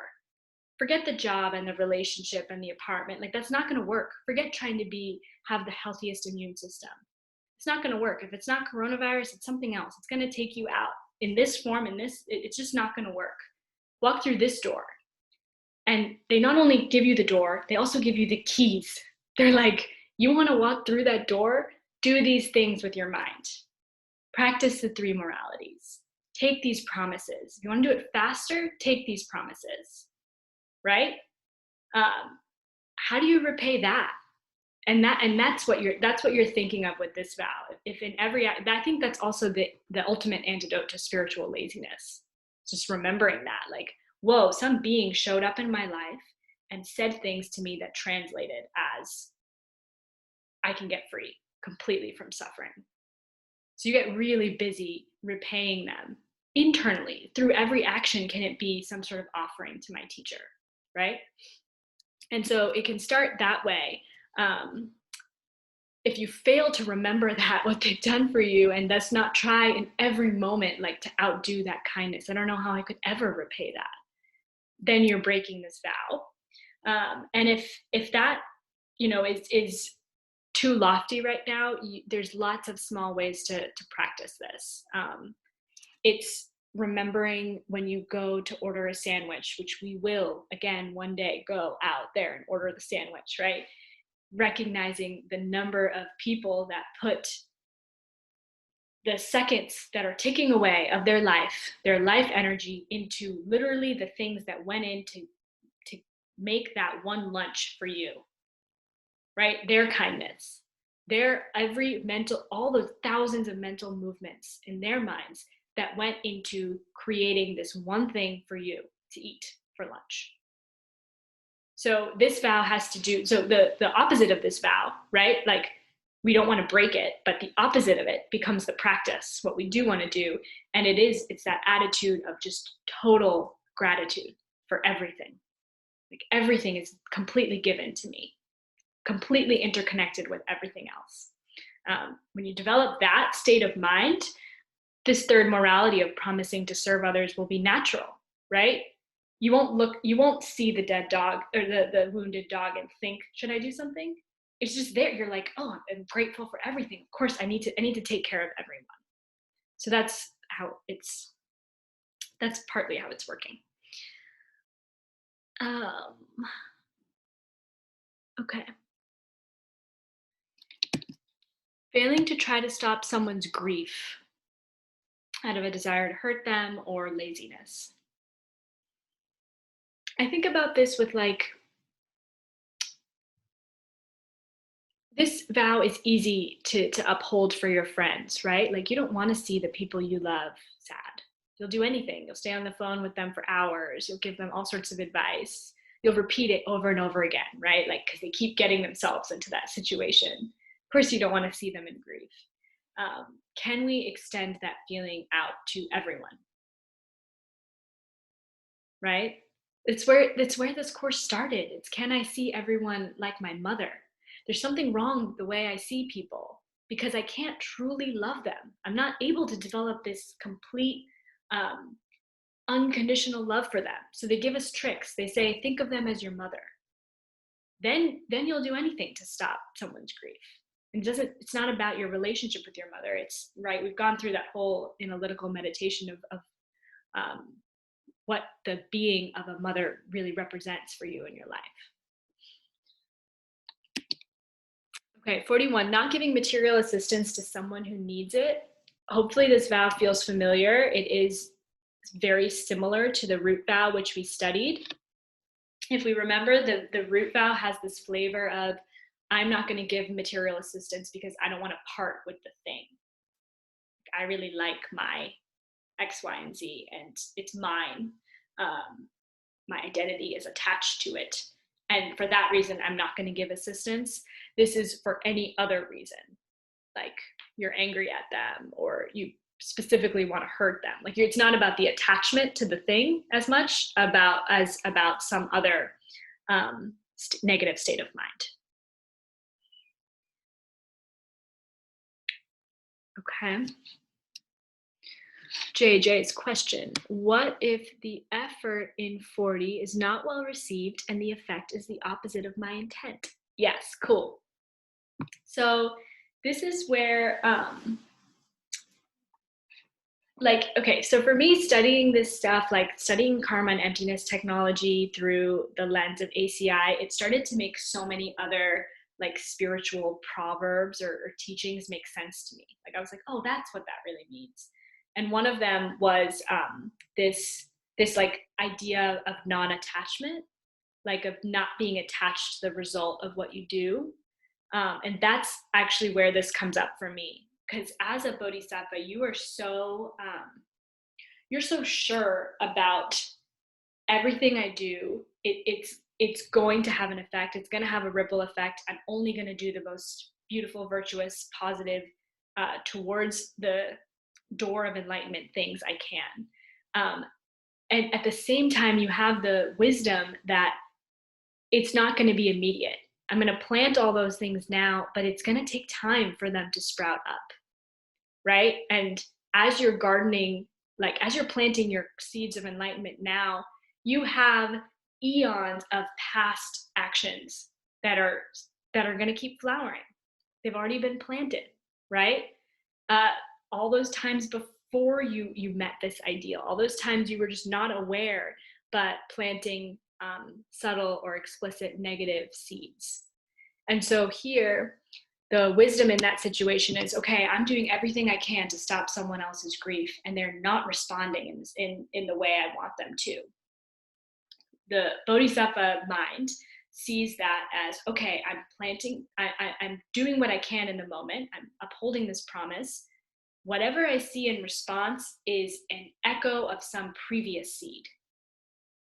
It's just happening to ripen right now.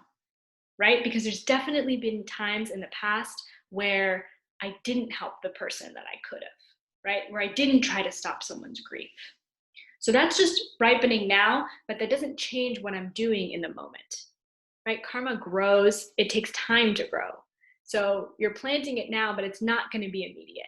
And so we're always in this, like, there's this weird time lag that we're playing with, if that makes sense. And so that's how I think about this one is, can you be a bodhisattva and actually not be attached to the apparent results of what you're doing?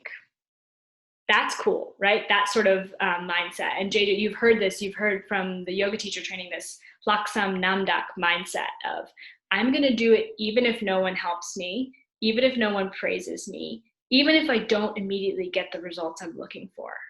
That's how fine-tuned my wisdom is. That's how much I've investigated. Like, well, at some point, it's going to have to come up. Okay. 42, failing to take care of the needs of your students. Okay, so this is beautiful. This, in kind of a traditional sense, like if you think back to Tibetan Buddhist monasteries, this sort of harkens back to the tradition of, students, basically what you have to do is you show up to the monastery, you ask for the teacher to be your teacher, like you ask for the teachings, and then they take care of you. Like, that's it. You give your life and your livelihood to them. Like, you're a student and they take care of you. And that means both spiritual and physical needs. So in that case, it was like, the teacher agrees to teach you whatever you need, but also in a very literal sense, like take care of you. Like there's this whole, I guess in monasteries, there's this whole like sponsorship system where, it's then the responsibility of the teacher to make sure that the student, it has the food and the money and everything that they need.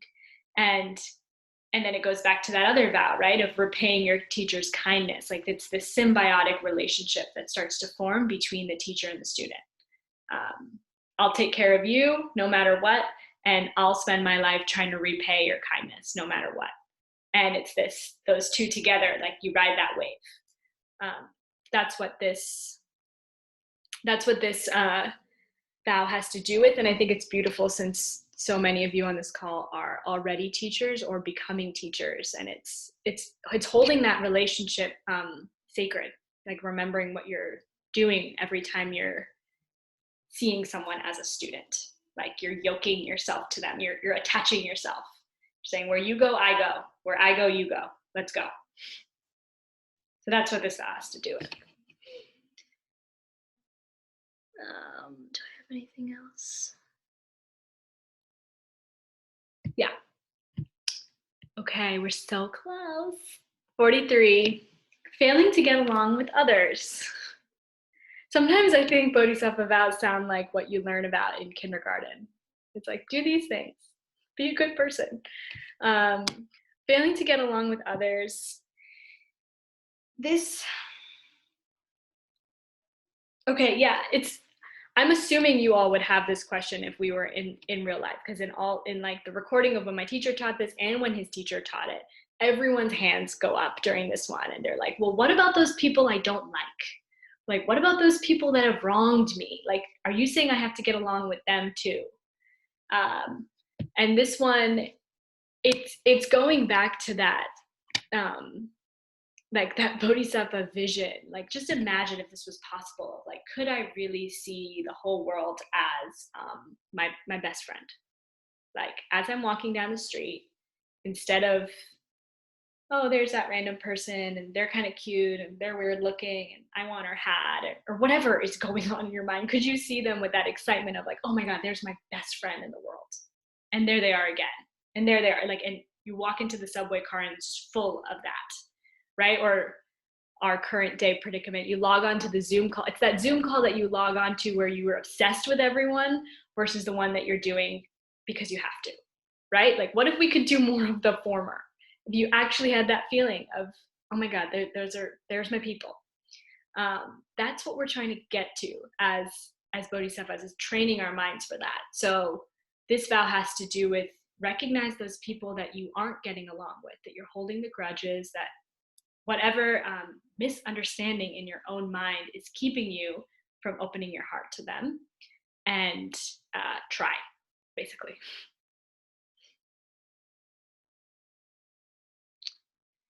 Yeah. Okay. This next one, failing to praise someone's good qualities or something good that they've done. I like this one because it's like a good litmus test for my degree of jealousy. Like when someone tells you that good thing, what's the first place your mind goes to? Like, does it go to like, why didn't that happen for me? And then you're like, oh my gosh, I'm so happy for you. That's amazing.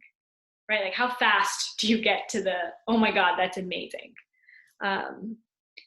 They say that if rejoicing in other people's goodness, you get 10% of the benefit for yourself, which is like, that's one reason to do it. But then eventually it's just like that feeling of, it feels good. It feels good to be surrounded by people who you love doing amazing things. Like that's what we want. So how can we get to that point for everyone? And the exceptions here are very specific. And it's like, if you know that praising them would give them a big head, right? Like, and then they'd go and just, crap all over their virtue fields, basically. Or if they're doing something wrong and seemingly getting some praise or good results from that, like then refrain from doing that, from praising someone.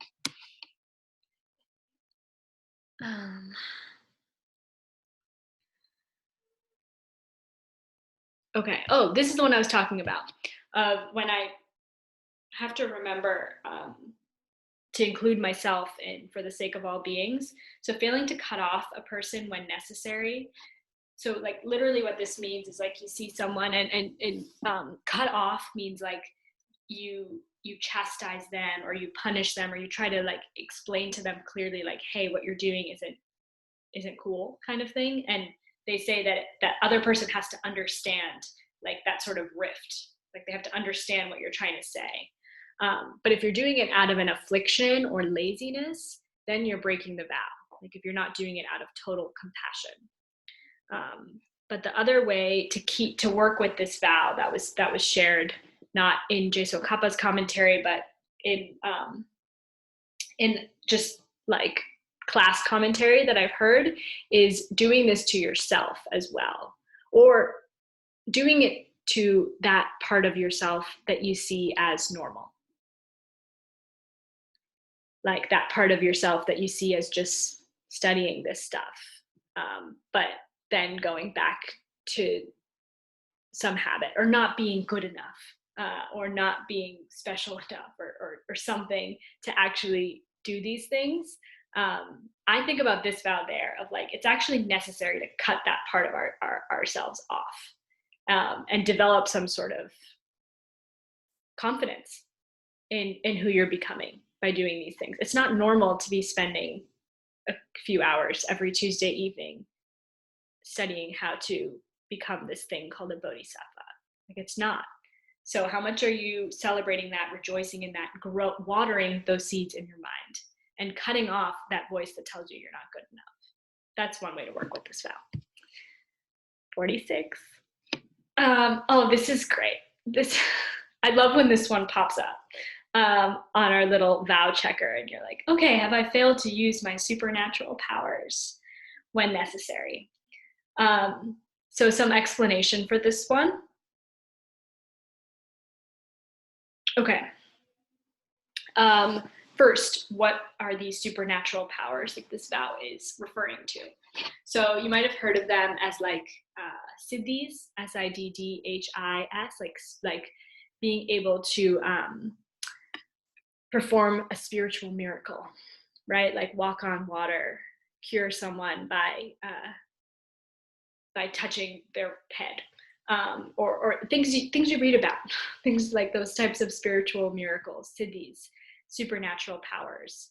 And this vow exists to remind us that those powers, that ability to play with reality in that way, is a byproduct of the path. It's not the goal, right? This isn't a class about how to develop supernatural powers. There are probably classes that are called that. That's not this course. This course is about getting enlightened for the sake of all beings. And as we've talked about over and over, that requires some sort of understanding about reality and where your reality comes from. You start by investigating that. Then when you have the technology to do something about that, that's where the confidence comes in. Then you start to create your reality. Then amazing things don't just happen. They happen because you made them so, because you planted the causes. You did the things to make them happen. You took care of other people.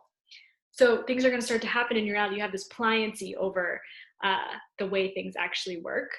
Supernatural powers are a byproduct of that. They happen. And so this vow, it's actually an oral tradition, the details of this vow. And it's basically saying, don't use a demonstration of your supernatural powers to convince someone that Buddhism or karma and emptiness, this philosophy, is the way to go. Right? Like you see someone bashing their head against a wall, they're not getting it, and you're just like, okay, if I just show them this cool supernatural power I have, they'll believe me when I say, hey, go take care of all people. Hey, come listen to the pen thing. Come listen to this karma and emptiness thing. And this is the part of oral tradition. It's saying, don't do that. Don't do that, because that's not going to actually inspire the types of students that you really want. Right? Someone who just believes in miracles, it's easy to find that kind of person. Someone who decides to become a bodhisattva because they saw you do a supernatural thing, that's not what we're looking for. That's the oral tradition part of it. And what this vow is saying is, if there does come a time where you must use your supernatural powers, use them.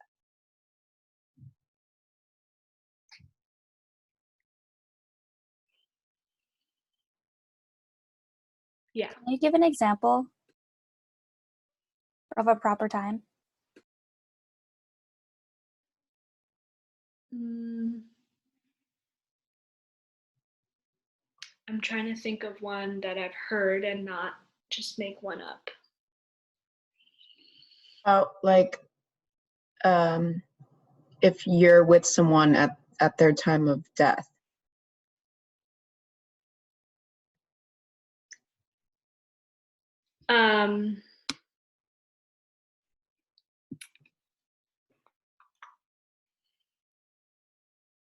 I can't think of how it would apply there necessarily, because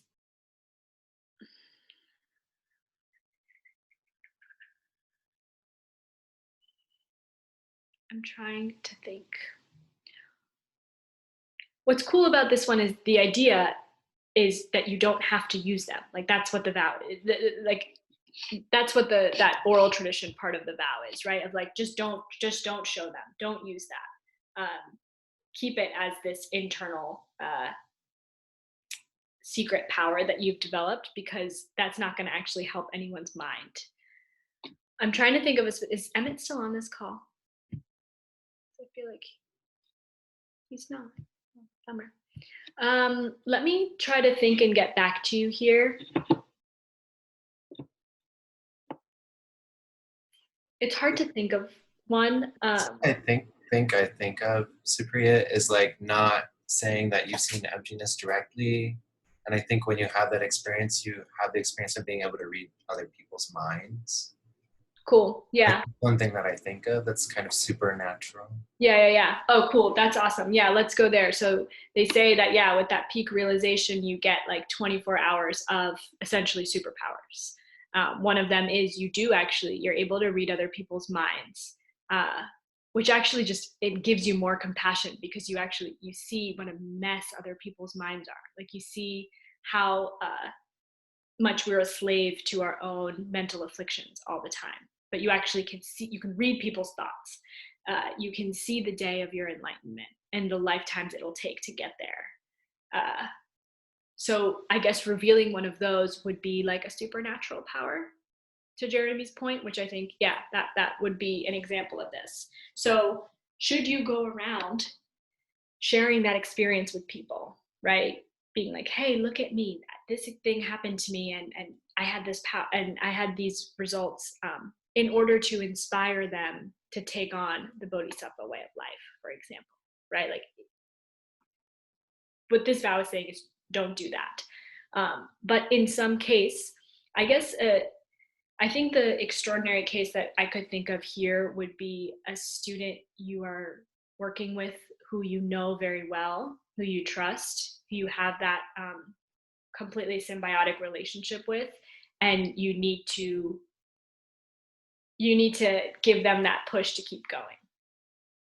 That's how I've seen this play out, where your teacher will reveal something where you're like, oh, well, that wasn't normal, and it's that push you need to keep going because that part of you that tells you you can't has gotten really loud or something. That might be a situation, or that's how I've seen it. Yeah.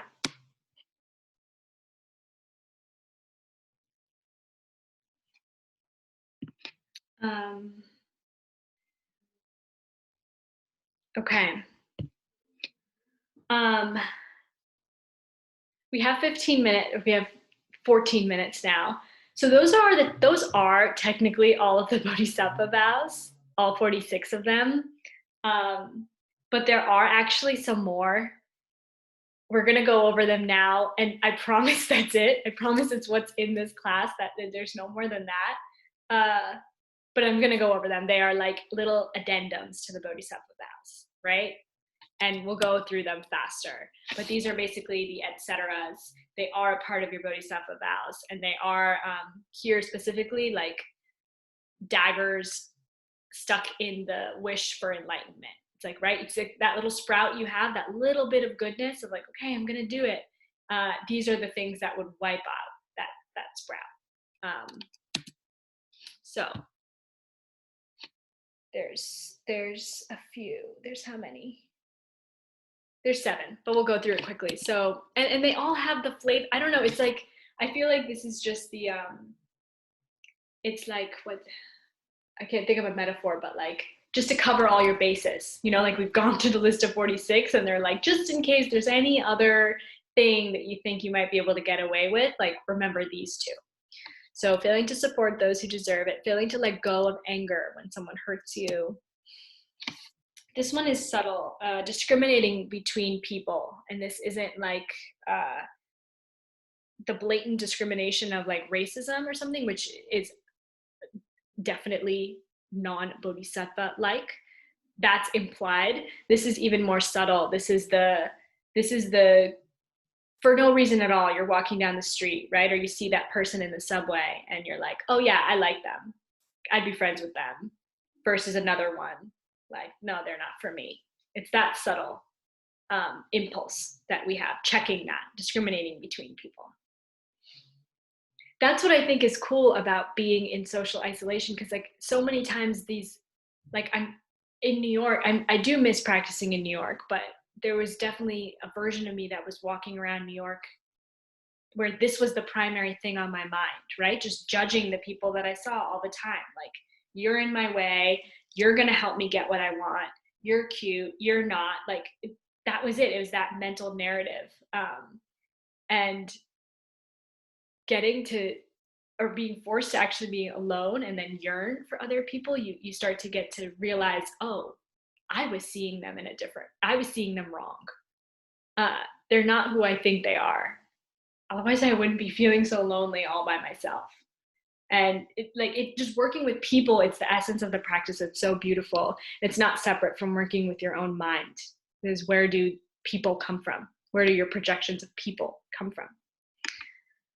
Discriminating between people, failing to take yourself to a spiritual teacher if available. I think of this as like spiritual laziness. Again, you want to learn something, there's someone in your life, in your reality, that shows up and can actually teach it, not going there, not taking that. And similarly, failing to learn and contemplate the Dharma, if it's available to you. This one's great because it literally applies in every single thing. Like, if you're holding a pen right now and writing, you're using objects, and are you thinking of other people? Like, that's why I love this vow, because it pops up and you're like, oh, wow, I could be practicing this all the time. And it's this promise to think of others as you use things, as you use objects, as you use your computer, for example, because that is the only thing that actually makes things work, according to this philosophy. According to this philosophy, my computer doesn't stop working just because its battery runs out. That's not the thing that makes computer-ness stop for me, right? That's what this is saying. It's saying the causes, the karmas in my mind that allow me to see this piece of metal as computer that is facilitating a Zoom call for me. That's a karma in my mind. That's multiple karmas sprouting, 65 per second, that are knitting together my experience of reality. And the only way that that's possible is I helped other people connect in the past. Otherwise, why would this metal object work for me? It doesn't work for everyone. Some people don't have access to this, or they do, but they have no idea how Zoom would work. They wouldn't be able to open it up and have this experience. Or if you have a pet, you know what it would do with your computer. So why for me is it working that way? And I'm using computer. The classical example is the sandwich that you're eating. You think the goodness, the deliciousness, the nourishment comes out of the sandwich. You're screwed if you think that, because the sandwich is going to end. Which is just saying your karma to experience that sandwich is going to end. What keeps it going? Feeding other people. It's the only way you get food. Every object we have that's functioning, that's useful in our life, is coming as a result of something we did in the past. And unless we think of others as we do things, we are not regenerating the causes to keep those experiences going. And they're going to run out. They're going to first run out as computers dying and not having enough food. But eventually it'll run out as I don't have the causes to see this body alive anymore. What do we call that? We call it death. It's karmas. It's karmas running out. It's moments of consciousness flipping and changing and projecting out onto an empty reality. Not empty in that it's nothing, but empty that it's something for me and because of what I put there. But in and of itself, it's not the way I thought it was. And then lastly, failing to think that the good deeds that you are doing are to benefit all living beings as you're doing the good deed. And I think this one's just like it's like a good cherry on top. It's just saying, like, you're already doing all these good things. Don't forget to dedicate it. Don't forget to link it in your mind to that wish for enlightenment for the sake of all beings, right? It's the difference between making masks frantically, stressed, versus making masks for the sake of all beings and connecting it to that wish in your mind, to that wish for enlightenment. It's really it's the difference between life and death. It's the difference between busying yourself, filling your life with to-do lists. These vows could all just be more things to do, and they're not going to work. But you connect the doing, you connect that practicing of love with some sort of wisdom from where things really come from, what really keeps things going. Then you have like this powerful elixir, that wisdom and that love. That's part of what this vow is getting at. Okay, and then I have just a few minutes for this. This is actually the last list, I promise. And it's all just given as part of your Bodhisattva vows. When you promise to take those on, you are also taking on these things. And this is sweet, these last black and white deeds. So they're basically the ones in gray are the black deeds, as in the things that will in the future bring you results that are undesirable for you. And the white deeds, it's the things to take up as your practice. It's the opposite of those. So the first one is knowingly deceiving your lama or your teacher. So it's like you've found some sort of delivery system for your wisdom. It's for some reason coming out of this being, whatever form they take, and you do something to purposefully deceive them or lie to them, for example. And so they say the antidote to that, right? Like, so first of all, recognize like that's like shooting yourself in the foot, right? You found this thing that is somehow spurting out truth to you, like an ultimate truth, not like the truth of how to get rich or how to get the perfect boyfriend, but this ultimate truth of like, hey, here's this truth that underlies all things completely. And you lie to them. You perceive yourself as you have the awareness, I am now lying to them. I'm deceiving them. You are literally putting up a barrier between you, yourself, and truth, right? They're going to speak, you're going to go to Dharma class, and nothing's going to land. It's just not going to work. You're not going to hear anything.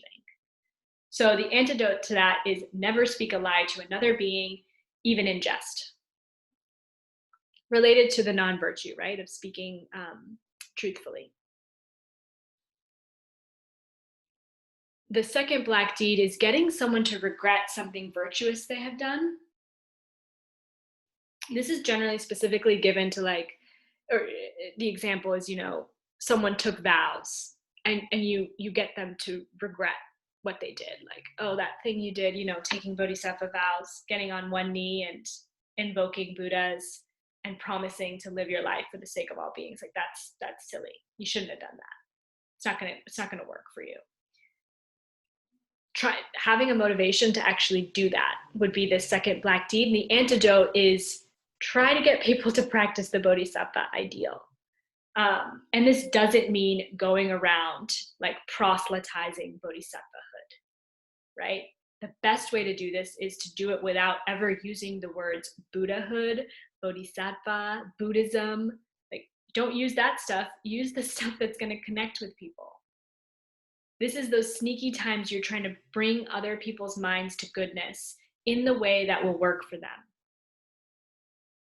Right? This is me just trying to get my mom to feel really good about what she's doing rather than be overwhelmed by the number of masks that she's being asked to bring. It's like, no, mom, like just remember, you delivered 500 yesterday. That's amazing. Here, let's create a system to prioritize and like just feel really good about what you're doing. Never saying, and I'm not saying, hey, mom, remember, you have to be a bodhisattva. Like you have to never be discouraged. You have to look at it with wisdom. It's not saying that. It's understand what that mind needs and move them towards goodness as fast as you can. Okay, this third one is important, saying something unpleasant to a bodhisattva out of anger. How do you know someone is a bodhisattva for you to be angry at? Right, that's the first question with this vow, right? You've gotten this thing, okay, don't say anything unpleasant to a bodhisattva. Okay, well, question one, who are the bodhisattvas in the room? How do I know? If you have any understanding of karma and emptiness, you are forced to reckon with the fact that you could always be surrounded by bodhisattvas and not see them that way. You could see them as wounded dogs, but really they're Lord Maitreya. Everyone, absolutely everyone. So what's cool is this vow sort of puts us in a corner of like, basically don't ever be angry at anyone. They could be a bodhisattva. But the antidote, if you're taking notes, put like a lot of asterisks or like highlight or circle this in a big way, because it's a very important practice that progresses us along various stages of the path of this full like Mahayana promise and path. And it's this idea of see the purity. In Tibetan, it's dak nang jorwa.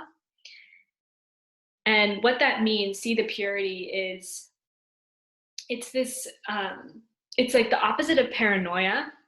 So Hector calls it pronoia. It's this feeling where you look around in your world and you're like, wait a second. None of this is none of this is random. None of it is just happening. You see everything in your world as like this secret, personalized message just for you, just to wake you up. like, oh, this person's annoying you, they know that you're taking this course called Bodhisattva Vows, and they're just giving you an opportunity to practice, right? Like everything's a coincidence in that way. Because you have that, everything's coming from you in some way. It's like this grand master plan to get you enlightened. That's what it means to see the purity. And it's a really important practice of like just looking around.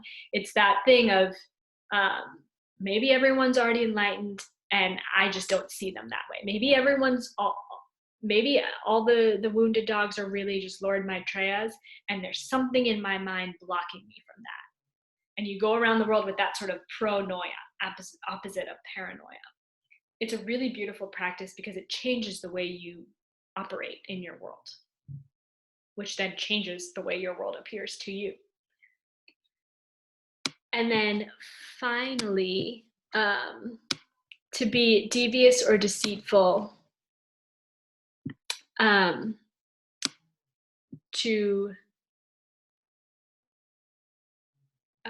sorry, I'm catching up on the chat. Sorry, the last one is to be devious or deceitful to any being with a bad motivation.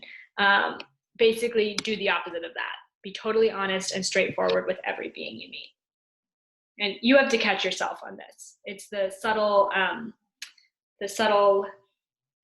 sort of motives that we carry, right? Of why you're doing things or why you're relating to people. Okay, I'm gonna just check the chat quick before we finish. Okay, I didn't go over too late. You have to be nice to everyone. Yes, with view. Conspiracy. Sure. Assume they are. Assume everyone is. Do these antidotes come with a limited time frame, like just for today? I don't think so. So the way I think about it is I think like, and this is the thing with all lists, right? Is like, how do you boil down the experience of going from suffering to enlightenment, right? Like, how do you create the instruction manual for that? So it's given to us in lists. And it's like, this list of 4, for me, the way I think about it is it encompasses so many of the Bodhisattva vows, right? So like on a day where maybe it's like, I don't have it in me to study my vows on that level, I'll just remember the 4 black and white deeds, right? But it's implied in so many of the other vows. So I don't think that, like, I think these are things to just keep in mind all the time, these black and white deeds. That's sort of all the commentary that was given around them, but they're just implied. You just get them along with your Bodhisattva vows. The reason I ask is because never speak a lie to another being seems very unrealistic. Like, to never ever again speak a lie. Or just as opposed to saying, today I will, speak only, I'll be as honest as possible. Yeah. I mean, I think you could start that way, but at a certain point, yeah, Bodhisattva's the only thing coming out of their mouth is Dharma. It's truth, ultimate truth, out of the way things really are. They're so in accord with that way of reality that even if they wanted to, they couldn't lie. That's the way I think about it. Like, right, to our minds now, that seems really hard. How could I ever do that? But to a mind that sees that every word you say is like a boomerang back at you, and you want to see some sort of ultimate truth, not just the appearances, like a more infinite perception of everything, and you relate that to truth, well, then all that will come out of your mouth will be truth. That's the way I think of that. Question, what would a bad motivation be? Where is that coming?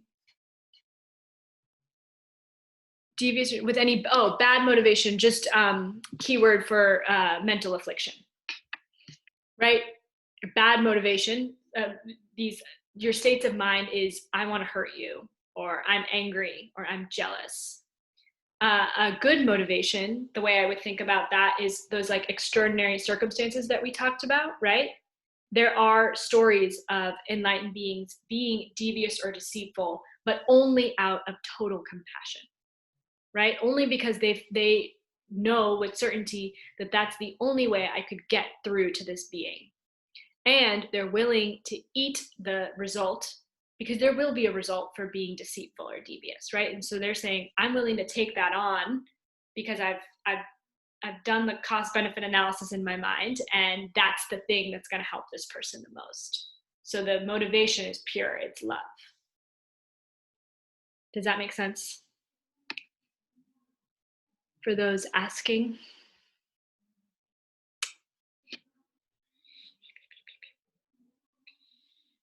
So, sorry, we're a few minutes over. We're going to dedicate shortly, but I hope you feel really good. This really, I promise, is the last of the lists. You've now gone through all the Bodhisattva vows and some. And I hope it doesn't just feel like a long list. Like I really do hope like you feel like you have 46 and some change new friends that you're going to get to know, because this isn't the first time you'll get to visit these, right? Like we just did an intro to each of them. You're going to get to know them as you befriend them in your mind. Like that's where they come alive. Or I hope you get to, like, I've gotten so much more insight into these promises I made in trying to share them through these classes. It's been amazing. It's like I remember things I completely forgot or didn't realize before. So this is just the beginning. I hope that feels that way for you. And I hope that as you keep them, because you can keep them without taking them, which is, going to be the reality for us now. Like until we can do that ceremony in person, for those who want to, keep them as if you have them. That's really what keeping them means. And that's actually what class 10 is all about. Next week's class is how do we actually keep them, and why bother keeping them? What do the Bodhisattva vows have to do with really with all sorts of higher and secret practices? Why are they completely that key to every door? And everything kind of pertaining to that. So that's class 10, is how to actually keep these vows now that we've studied them. I see some messaging. We do have vow books. Oh, in the online 3 Jewel shop. I actually have one. They're really beautiful. They were designed, I think, by G. So they're a really beautiful reminder. And then, as I said, I'm working on that PDF that we'll share. We have class 10. We have a final exam review. And then I'm asking Hector if he could do something special for us to help wrap up the course on the day that would have been our vow ceremony, which I don't think we have the causes just yet to get to in that iteration, but it will happen. I hope it happens. And yeah, that's all I've got. Let's dedicate, and then I'll stay on the line if people have questions. And I think something beautiful to keep in our minds now, I've been trying to remember as much as possible, is I think Mackenzie, it's what you said of there are a lot of people in our reality right now at that point, at that brink of the karmas to see themselves as alive are running out. Like thousands all over the world are at that place. And if you've heard anything in these classes, you've heard that at that moment, the only thing that can help you is what's in your mind. Right? It's the habits you've formed over a lifetime. No one can actually be there with you at that time. And so a beautiful dedication for this class could be to think of all those minds at that moment, at that precipice. And if there's anything that resonated with you today, give it to them. Give it to that mind. At that moment, could it sprout for them? Because it will have an effect. It will produce a future result. So we'll dedicate the benefits of anything and everything we did here. Sashi Puki Jikshing Metok Cham Riram Lingshin Inde Gampadi Sangye Shingdu Mikte Warki Drokun Namdak Shingla Drupar Shom Inam Guru Ratnaman Nalakam Niryatayam Gewadi Gewadi Sunam Yeshe Sok Sok Shin. Sunam Yeshe Leju Wei. Dampa Kuni Topar Shon.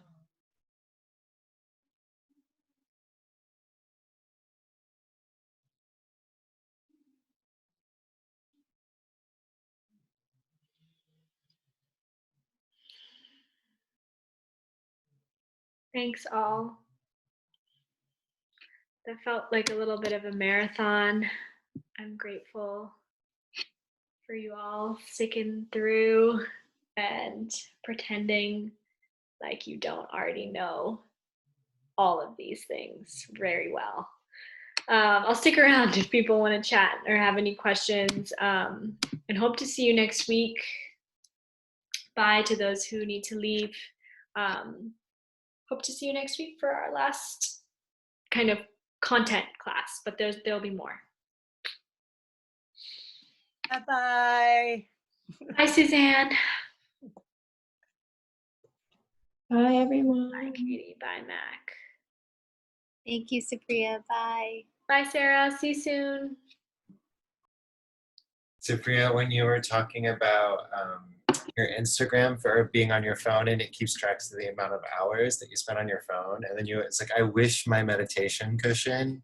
I was like, I feel like you just invented like some sort of like feature for a meditation cushion that like gives you your hours when you sit on it. I mean, like, yeah, it's like you get the report, like your screen time was down 5% last week. It's like, I need your spiritual time report. Like, you thought about others 10% more this week than you did last week. Yeah. Congratulations. I know, it would be nice to check every once in a while, like, how am I doing this week? Yep. That would be really cool. Good night. Good night, Sheila. Oh, Thank you. Is that Cynthia? Hi. I didn't get to say hi to you earlier, but nice to see you. I don't know if I've seen you in a Dharma class before. No, this is my first class, so I was just observing. Nice.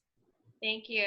Yeah, of course. I hope come back and if you have any questions, let's connect offline. Because I definitely just kind of dove in. Yeah, I know. I love all of it. Sounds all very familiar. Nice. Glad to hear. Diego and Sarah, I hope you're doing well. I can't see you, but it's nice to know you're here. I'm gonna go, but bye. Thanks, Supriya. Bye, love. See you soon.